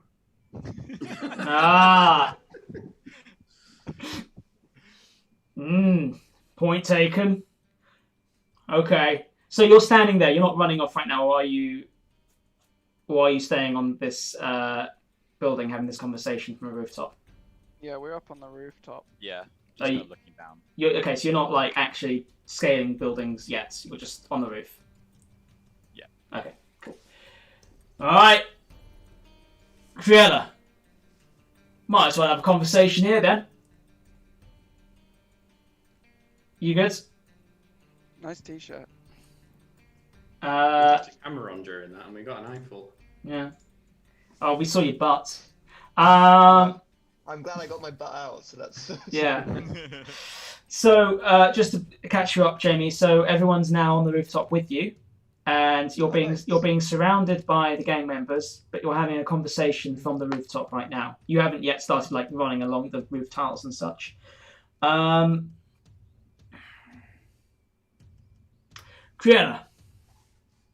you wanna give him the ultimatum? Yeah, okay. So the tiefling Kriana steps forward from Tiger Tribe with her cross tattoo on her right eye. We got to talking, and we came up with 2 viable solutions for you to make amends to our gangs in these trying times. 1, you die here, now. 2, I think you're gonna like 2. Maybe you won't like it as much as 1, but we'll find out. You bring us treasure. We got word that there's some creepy old fucking mountain temple, like a very old, couple days away, in the forest. We hear there's some valuables there, but everyone who knows about it has either been too busy, because it's been a busy time, or too chicken shit to go. So, someone said they spotted some kobolds or something. It's being guarded, but you go for us. You do us this fine heroic deed. You get us this fucking treasure as much as you can fit in a magic bag, and the answer to that is all of it. You can fit all of it in a magic bag, and you bring it back, and we split it. Now, when I say we split it, I mean that we, the kings and the Tiger Tribe, split it. You get nothing.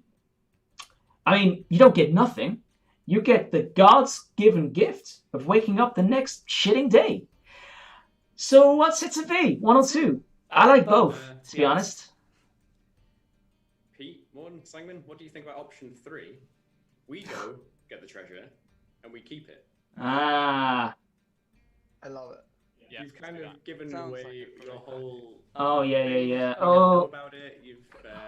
Why would we give it you?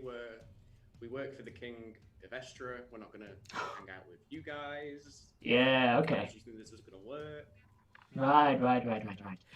Well, 1, you don't know where the fuck it is. We've got the map, we've got the intel, and this is a big continent.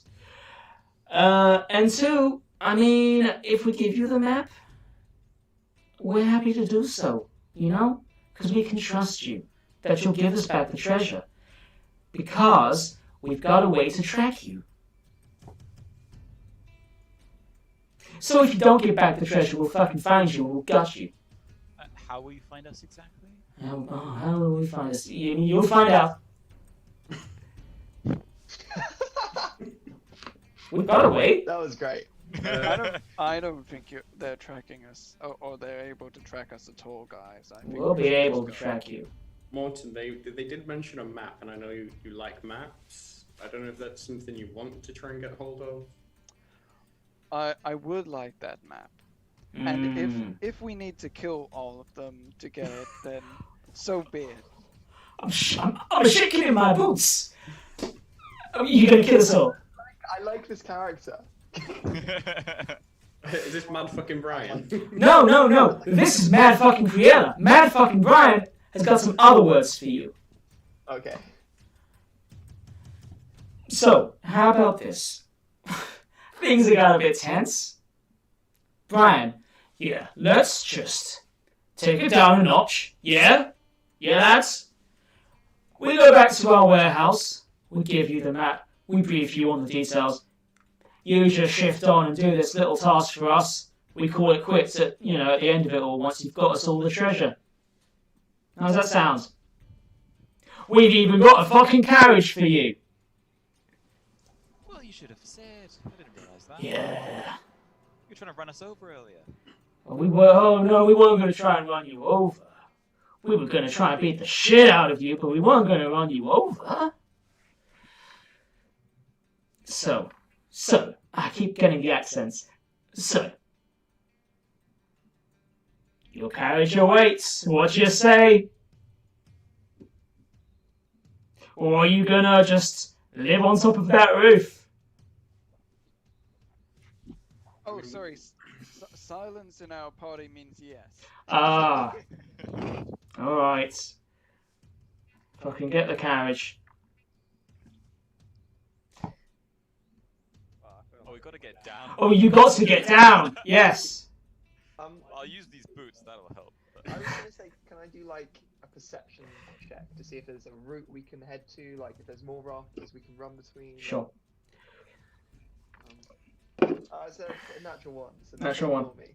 Okay, fair. I mean, ruse a ruse. Fall off the building and die. Would you allow us a moment to confer, Mr. fucking Brian?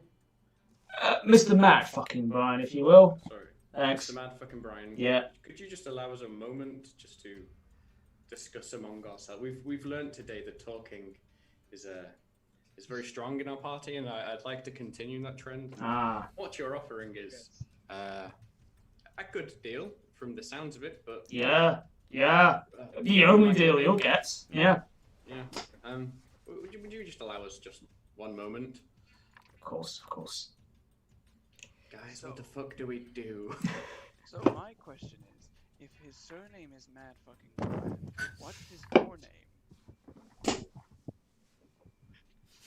No, that's his first name.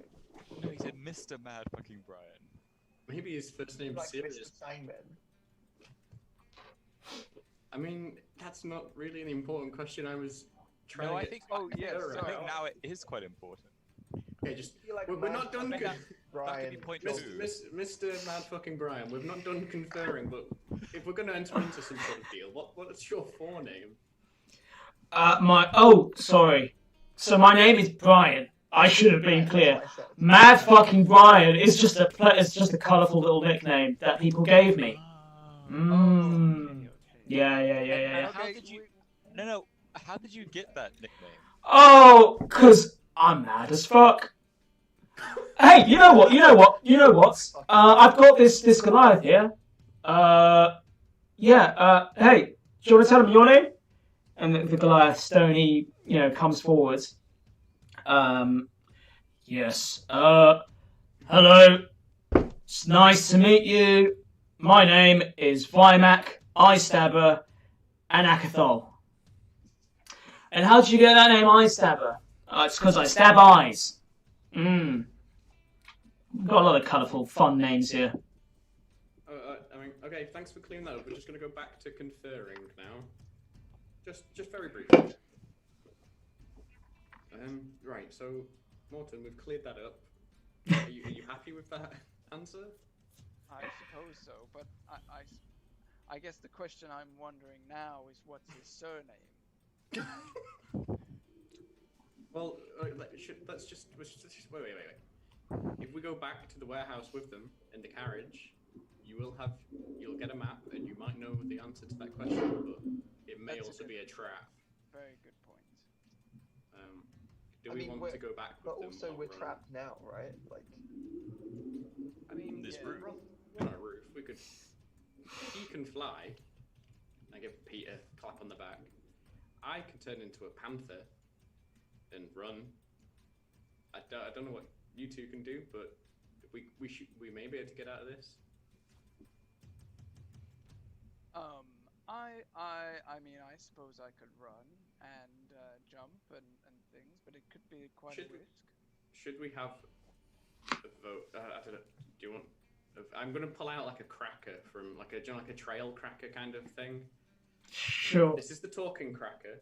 My vote is to run, but I'm willing to talk to the rest of the party, and I pass the trail cracker to Pete.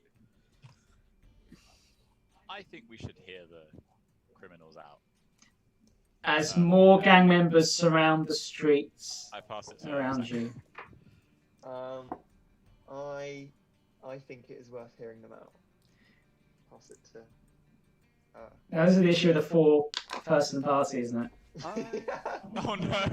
If only Lawrence were here. We just kind of backtrack and say we gave Lawrence a speaking stone. What are you doing? But wait, Morton, what's your vote? You want to go get your map, right? I would like to get the map. Yes. Okay, that's fine with me. I think we can try and level with them, and if anything goes wrong, we can just keep running. We can just keep going. You know, once they give us that map, the world is ours. I mean, fine. Okay, we're coming down. But Morton, Oh, good.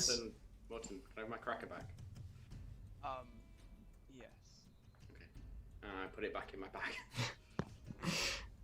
You make You your... will awkwardly climb down. Like. You will awkwardly climb down, yes. I'm gonna jump and use Featherfall, Okay, so that's fine. alright, cool. That's just the spell's gone. Yeah. I mean, it looks cool. It looks I'm gonna cool. waste a spell. So, you climb down, and the thorns... How long does the thorns last for? Concentration up to 10 minutes, I think it was. Are they still there? Yeah. Sorry. I think it was 10 minutes. Yeah. So has it been more than 10 minutes? Nope. Yeah. So the thorns are still there. Okay, cool. And so, some gang members are now on the other side of the thorns, and they escort you around to the caravan. Interrupt at any point if you want to do anything. Otherwise, I'll tell you what they're looking to do. As they continue to just kind of lead you around. I mean, you see more, you see gang members kind of watching out and staring, and a couple of those peace guards looking on as well, not doing anything.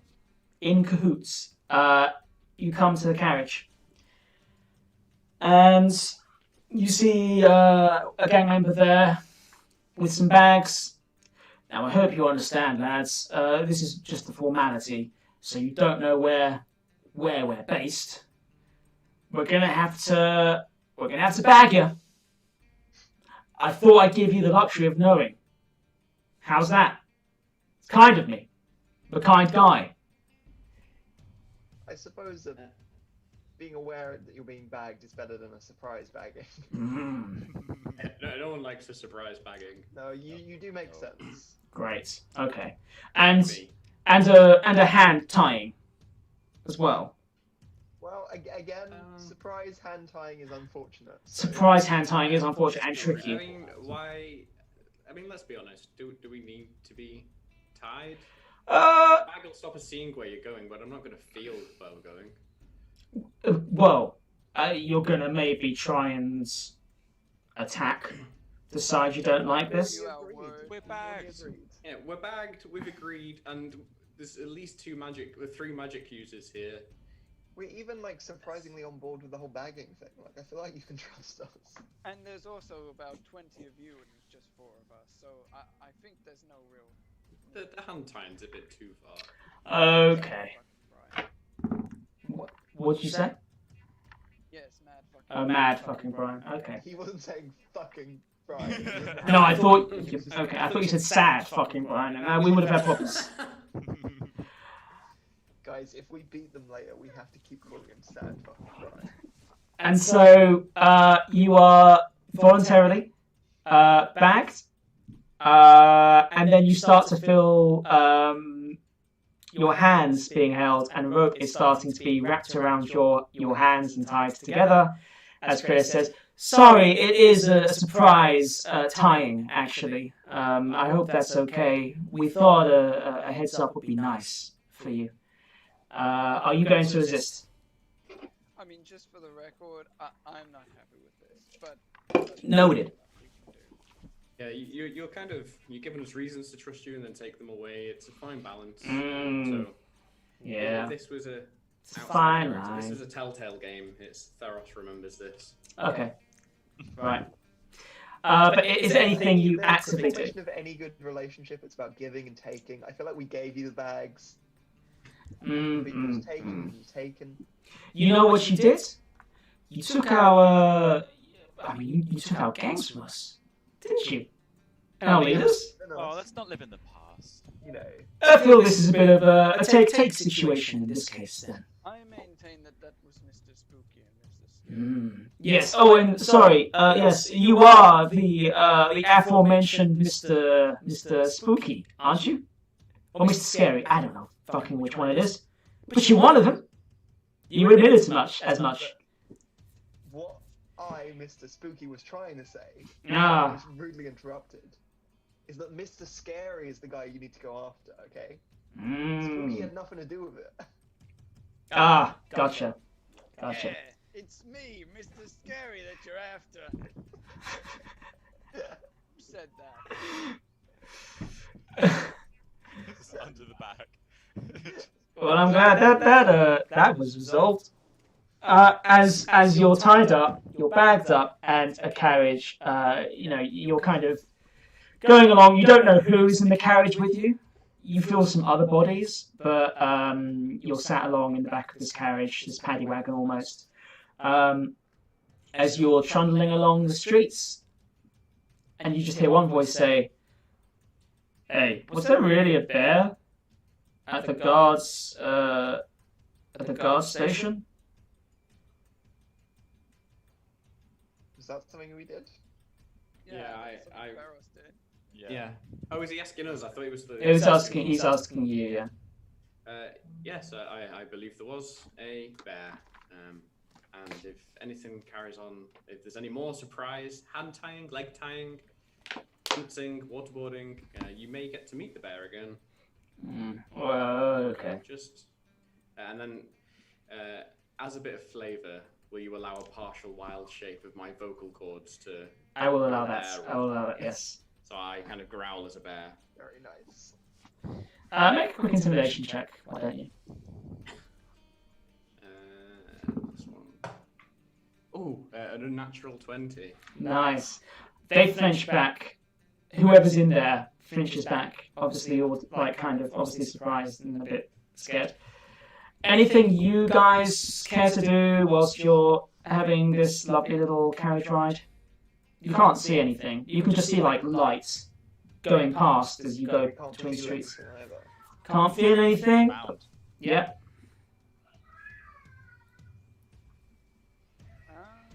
Just enjoy the ride. Might have another nap, just to Okay. top up. Cool. We have a long rest during the. Is it an 8-hour coach ride? I'm afraid not. I mean, we'll call it 20 minutes. And then trundling along, you come to see more and more lights, and you hear more of the ocean kind of breeze and seagulls. You kind of suspect you're probably near the warehouses now by the docks. After a couple minutes more, you stop somewhere. The doors open, and your kind of handles, people pull you out. Someone grabs Sangmin's arm. And Sangmin, do you wake up? Yeah, I wake up. Okay, so a bit of a shake, and you wake up and you get out. And yeah, you are led. Someone says, "Hey, mind the steps. Make a dex save. Why don't you?" All of you, yeah. Okay.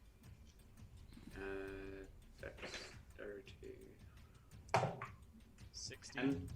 12. 15. Okay. Who got 10? Wait, so did you say you got 6, Pete? 16. Or 16? Okay. Theros got a 10. Theros trips up on a step but manages to catch yourself before you eat shit. And you're now in a darkened space, it seems. You hear voices, you hear footsteps surrounding you. Your motions to you're pushed to sit on chairs with your hands behind your backs over the back of the chairs. And the bags taken off. You are in a warehouse full of Hell's Quarter Kings and Tiger Tribe members. For this whole time, you haven't seen any. From the Ronaldo Association, but you're surrounded by plenty of gang members, including the ones that you'd seen, obviously, on the streets, like Mad Fucking Brian and Criella. And I'm so glad we didn't bring all that platinum with us. Yeah. Yeah. That was almost like a real bad call. That could have been really bad. Yeah. The warehouse is dingy, disorganized crates everywhere, dim lighting coming in from the windows up top. And you're sat down. And you've got Criella and Brian initiating the talks. So, does it sound like a good idea? Are you going to go to this creepy fucking temple, get us some fucking treasure? Or are we going to kill you? I mean, if there is no option 3, then, I mean, option 2 would be... I want you to know, you do have options here. I don't want you to think that you don't have options in a situation like this, really, okay? I mean, you've got options. I think they're very clear. You know, you can get this treasure for us, or you can die. I think that's fair. We've agreed and we're here. I think we've chosen option 2. Is that right, Gag? Just to confirm, option 2 is we go get the treasure, not we get killed. Yeah, I don't want us all to die. Yeah, sorry, my numbers aren't so good.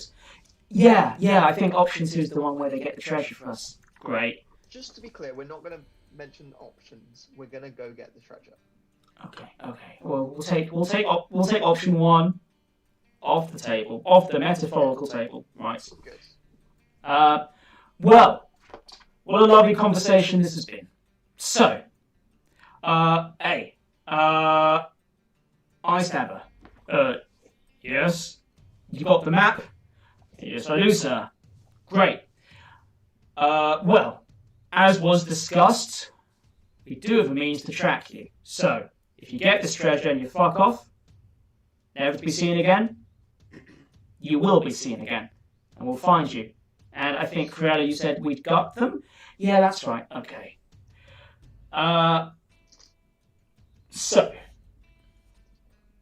I forgot our gifts. This bag of holding. The magic bag. You see a leather messenger bag has been given to you. It's got on it decals of like a happy grinning face in wonderful colourful patterns. So this is where the treasure can go. Everything valuable. Now, one more thing before we let you go. Make your amendments and go off. I'm just going to put the map in the bag. Can someone get Agnes? Yeah, can we get Agnes, please? And so off from a door elsewhere, you see this old, wrinkled woman, straggly hair, back curled over, wild eyes, a purple cloak that drags along the floor, and a necklace of bones and teeth and dried body parts. She's giving off kind of witchy vibes. As Agnes kind of walks towards you. Yes, are they ready? Yes, they are. So what Agnes is going to do, she's just going to lay a hand on you, and that's how we track you. And we'll get rid of it. We'll get rid of it when you come back. Okay? On our word.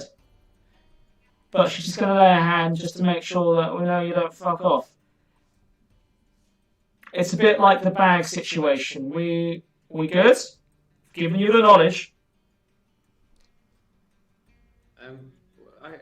Just one option 2.5, if you will. If we get the treasure, yeah? Yeah. We bring the treasure back and give you all of the treasure, and you've already made it clear that we're not going to keep any of the treasure. Yeah. Can we keep the bag? You know what? I'll let you keep the bag. How's that? And how about the map after we're done with the fact? Yeah. Credit. Wait, is that fine? I don't see why not. Yes. You can have. Your hands on me, Agnes, and I present my my arm to her or wherever she needs to touch. Cool. Okay. So Agnes says, "Thank you," and she puts her hands on your left or right arm. Left. Oh shit! Right. Left arm. You present your left arm. So she goes for your bicep. She rolls up the sleeve. Can I roll a performance check to Yes, flex it? you can. You can. Oh, that is a 10. Okay. I mean, you flex a bit for sure. She smiles, and she kind of goes, "Oh, big boy," and she her hands on your bicep like a fucking vice. It is weird how strong she is. And it burns. It burns. And she just grips you and lets go. And you see there's a red handprint on your bicep now. And it's probably going to be there for a while. Just grab it tight and twist, and she didn't actually do it. She did an Indian. She gave him an Indian burn and just scared him. Yeah. But yeah, you've now got a red mark on your bicep. Who's next? Oh, we're quite alright. You can track just him, surely. Like, we're always together. You'd never see us apart. Yeah, it's fine. It's fine. You only really need to track the one of us. See, problem with that, as Creator says, is that we can track Theros. We know your names. But we can't track you guys. So you might just take some of the treasure and run off. Yeah, but we'd never do that. We'd never leave our buddy Ferris. We've actually just come to a really good agreement as a group. We're closer than ever, I feel like. No more abandonment. Right. Yep. Because we used to, and we've had issues with the group separating before, but not these four. I got a good feeling about these Yeah, this four. is gonna be fine. Well, you know what? You raise a good point, because unity and cohesion is important in an adventuring party. Thank you. I think the best way you can really bond is to share the similar experience of having this witch's hands grab your arm and burn you, and you can all be tracked, and you're all held accountable. Well, I'm Actually, convinced. Go ahead, lay it on me, baby. Okay, and so what are you presenting, Morton? Not which arm. What are you presenting? I mean, you can present a shoulder. It doesn't fucking matter. I guess I'll present my little foot. Your little foot. Foot. Your little foot. You kick off your boots. And you put your foot out. And she's like, "Oh, okay. Twiddling your toes. Yeah. Got some corns here." And she grabs your foot, and again, a similar sensation, a vice-like grip. Burning. Fuck. And lets go, and there's a red print. Almost like you've been branded by Andy in Toy Story, but it's like a red handprint instead. Fuck. Yeah. Morton, you're going to struggle to walk now. It hurts. Problem. But I mean, it'll dissipate. It's obviously a pain that will dissipate. That wasn't my best plan. And she looks to the other two. You two. Well, now you've got two of us, it seems. It's pretty clear that the other two aren't going to walk off, are they? Yeah, I mean, and what I was going to say earlier is that we're actually a group that are defined by our differences, and that's actually what brings us together. So make us all the same, if anything, undermines the whole point of the collective, I see. Well, problem is, you can still be collectively working, and you can be like, "Hey, you two, come back to the city with the bag, with the treasures. Say that the other two, unfortunate, they died, but actually, you've held off in a different town, holding a bunch of other fucking treasure." ridiculous. Oh, It's like you're talking from Insane. absolutely ridiculous. And I wouldn't expect it of you fine gentlemen. I wouldn't. What you don't seem to understand is that we're very wealthy, and we have no need of treasure right now. Oh, I see. We're just doing this because the other option was death. We really have no stake in this treasure at all. Fair. I just don't want to die. Okay. Look, you can either off. I'll be open with you. It's we don't want to die, and we don't want to be horribly burnt. Everything else, kind of fair game. We won't Agnes, be will the like- burn go away once they return? Yes, it will. That solves one thing. Well, it doesn't solve the pain that Is it Dan? Is it still hurting me? Like Morton? It's died down a bit. It hurt at the time, but it's definitely like it's simmered. Sangman, Pete, stop being wimps. If I can do it, if Morton can do it, get over here and can I grab Sangman? And You can't because your hands are behind your back. You're tied up. Remember? And I'm gonna grab Sangman with my feet and pull him over. Okay, and you're trying to drag him over with your feet. Yes. I forgot you were so in control of your feet. It's like... Yeah. What are you trying to do with this, Morton? I'm just trying to hold him in place so that they can brand him. Okay. Fuck. Sangman. Just want to get it over. Look. Hey. You tell us the body part. We'll brand it. Okay. Otherwise, it's going to be the foot that your friend is currently trying to grab with his long toes. Look. I don't want my feet being branded. I'll do the arm just like you did to Morton. Sure. Not Morton. I'll give you the choice. I'm a kind guy. Remember, I said that before. Okay. Which arm is it to be? Have we established in law if I'm left-handed or right-handed? It's up to you. I'm right-handed, we'll do my left hand. Okay, so bicep, forearm, yeah, cool. So, again, going for the bicep, so you can cover it up if you want to. Vice-like grip, burning, fuck. And you've been branded. She turns to Pete now. I could always burn your face. I wouldn't like that. Not one bit. And especially from some sort of witch, but fine. Okay, everyone else is doing it, so... Doesn't really matter, does it either way? Peer pressure, peer pressure, peer pressure. So what are you doing? Lawrence would do it. Please, Sangman, I thought we moved past that. Right, burn my arm, here you go. Okay, so whatever choice of your arm, but yes, similar sensation, burning, branded. Well, I'm glad we got that done, the tiefling Criella says. And, yeah, well, here's your bag. I guess you've got the map in the bag. It's been branded. You know what to do.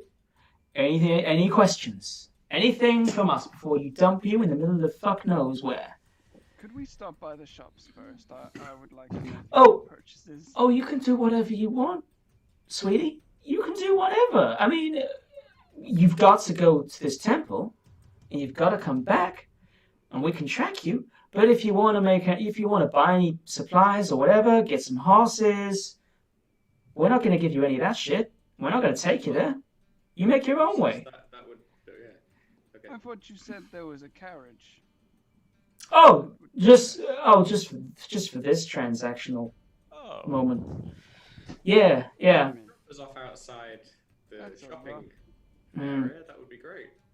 This deal is not as attractive as I thought it was when I knew about the carriage. You get a canvas bag and you get a piece of paper. So, and you get to live. Not too shabby. Any questions before we take you back to somewhere? Can we leave now? That is my question. Please, can we go? You may leave. You know what? We will give you a cab service. Is there anywhere in particular you'd like to go, and we can drop you off there? The temple? Temple? Oh yeah? Which temple? The one that we're ransacking for you. Oh, the Temple of Kelemvor. Oh no! Oh, sorry. I know what you mean. Oh no. In the city. Oh. This temple is 2 days away. You can make your own way. Well, magic shop plays for me. I don't know about anyone else. Yeah. Pete, your mace. Yeah, Ready by now? Yeah, my mace. Okay. Oh my god, Sam, can we rewrite this party so that we're in Now You See Me? What do you mean? Me and Sam have got obsessed with the Now You See Me franchise.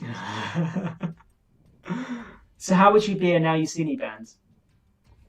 They're just a bunch of criminals who just do things through illusions and magic. Oh, I see. Get some card Like, tricks. Steal things and yeah. I'm gonna learn so many card tricks at this magic shop. Nice. Would you like to go to the Infinite Void or Derek's Magic Shop? Derek's Magic Shop was where you'd actually previously gone to. Should we go there in case it's ready? Sure. Yeah, let's go there. Sure. Okay. And again, another warning. It's bag time. And so you get bagged. Unless there's anything you want to do in the interim, you are escorted back out into the carriage, rolling along. Unless there's anything you want to try and do or say or whatever. I feel like we can't talk our way out of anything with these people. No, yeah, they're unconvincible. They've got us. At this point, I think we just need to get away from him and Got then no, discuss. got no I leverage. didn't even get the opportunity to roll for deception. It was just, no, you can't deceive them. I mean, I rolled a lot of good dice, and also the lies don't really track once they figured out what happens. That makes sense. So, We're like, responsible for everything that had gone wrong. For I them. feel sometimes when there is like a moment where I feel conceivably you can deceive someone, I'll allow rolls for it. But following my own internal narrative, they kind of knew what had happened by this point because they got to talk to the people in the prison. So, sorry, I hope it didn't seem like I was taking away decisions from you there, but it seemed like you were in a pretty hopeless position. You could have tried to run. No, it's absolutely fine. And obviously, I would have rolled with if you tried to run, or whatever the case might be. Those are still viable options, but of course, there's risk to those. I mean, I think you can't roll for. I think sometimes you shouldn't be able to roll and just get your way out of anything. I mean, you can still, if there's options. I just think this was a bit more of a difficult situation you found yourself in. But certainly, plenty of things happened which I wasn't expecting in any case, and I think things will continue to happen in ways I don't expect. So, I hope you don't feel like that your agency has been removed from you in any sense. Oh, not at all. Not at all. So you are. The carriage stops.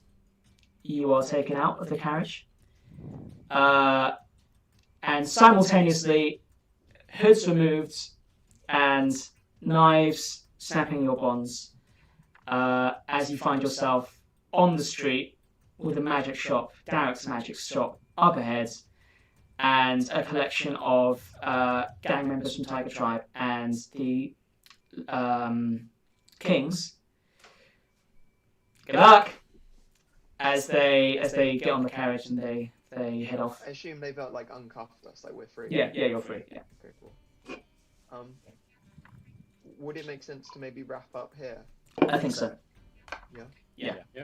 Unless there's anything you want to do, but yeah. Let me know. Is there anything you would... Any immediate thoughts on what your next steps might be? I mean, I feel like I want to get rid of this branding as soon as possible, so maybe do the temple thing. I'm not in the mindset of trying to avoid doing it. Yeah. I was considering chopping off my foot.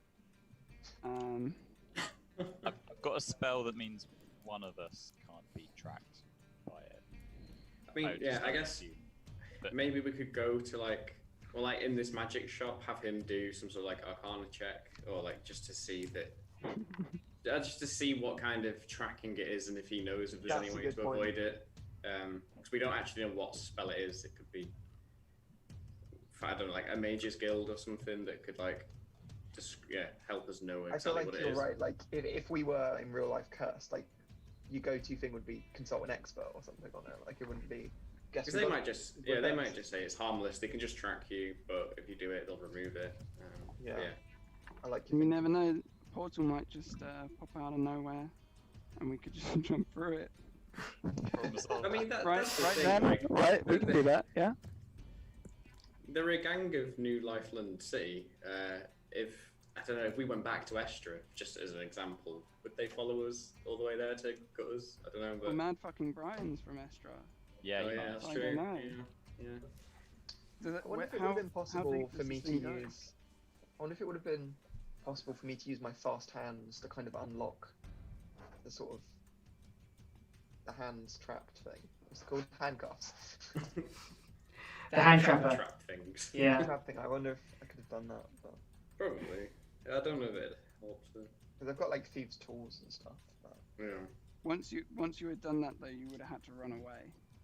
Yeah, and there's no way I could have like unlocked it for you guys as well, so we could have escaped. But Dan, just for next session, because we're outside this magic shop, just in case you need to plan anything, I kind of want to get either some. I kind of want to upgrade my quarterstaff if I can, just to get a bit of a stronger thing. Because I find when I run out of spells, I'm just whacking people with my staff, and it's not that effective. Sure. In terms of AC, like my shield and leather armor are kind of fine for now, and also I don't have any like cool kind of like capes or amulets or anything. So if there's anything that like that might help ahead, that'd be good. Cool. Yeah, and I guess if there's anything else anyone wants to do, I can kind of try and prep in advance or wants to obtain. I know you're waiting on your enchanted mace. Anything else? Or just see what's in stock? Yeah, I'll just play it by ear, I guess. Whatever's Fair. at this magic shop. Sure. I've got a decent amount of money, so I can buy. Cool. Yeah. Great. can we assume that we went back and collected our money before? Oh yeah, you can still like wrap up whatever you want before you head off. Okay, cool. Yeah. Yeah. You're fine in that regard. Sounds good. Oh, as in like get money? Yes, I see what you mean. So Yeah. we have money to spend. Yeah. That's fine. We'll figure that out. It's fine. Great. Okay. No combat in this one. I hope that's okay. I had some. Obviously, there were encounters that could have happened, and if you'd gotten, any number of things you could have done, there were options for other things to happen. I think that's kind of good. We had some good role play. That's okay. It was very combat heavy. Yeah. That last session, we had that massive fight that, that lasted a lot of rounds. So yeah, it's quite good to do a bit of role play. Cool. Great. Well, I hope you enjoyed it in any case. And I did. Thanks a lot, Dan. yeah, again, things you can always try, no matter what the NPCs are saying. You can try whatever you want, but just know that there is going to be consequence for whatever you try to do. Yeah, I think we've very much. This is probably the first time we've actually faced consequences for things we've done. I mean, it's interesting. This is definitely something which I wouldn't have had to have done if you'd done other things upon arriving to New Life in City. So Yeah. I think as long as you know that I haven't got necessarily... Well, I've got signposts and plans for things, but all of this is coming down to how you guys respond to things. Okay, that's good. Yeah. Kind of, you're not just reading from a module, you're actually reacting to what we're doing, which is very good. Yeah. But again, if you have any thoughts on any particular adventures or what you'd like to see more of or less of, just let me know, and I can account for that Well, we're in accordingly. America, right? Kind of So I wonder if they've got like a Grand Canyon. like a Western style. Yeah. Oh, Western Town. Oh, Western would be pretty cool, yeah. Style. Yeah, in the Adventure Zone, they go to like a Yeah. podcast, they go to I forgot what it's called now. Basically, it's kind of like a time loop kind of situation. That's like a frontier thing. That's really cool. Cool. But yeah. Fantastic. And then all of your experience as Arthur whatever from Red Dead would come in handy. Is that his name? From Red Dead? For Morgan. Yeah. Is Cool. someone playing Red Dead at the minute? No, I played a lot a while ago. Like, Oh man, so good. it's amazing. I just love hunting deer. I'm gonna end the stream now. Hey, we're just showing you. But Great just content. the stream. Are there any parting words you want to say to nobody watching? If you'd like to like and subscribe, please Mm. do that. Also, if you sign up to us on Patreon, you'll get pictures of Jamie's feet. And Yeah. yeah, and yeah, I mean that's the only perk of signing up on Patreon. Yeah. Yeah, nothing else. And with that, Yeah, I think Yeah. I'm gonna head off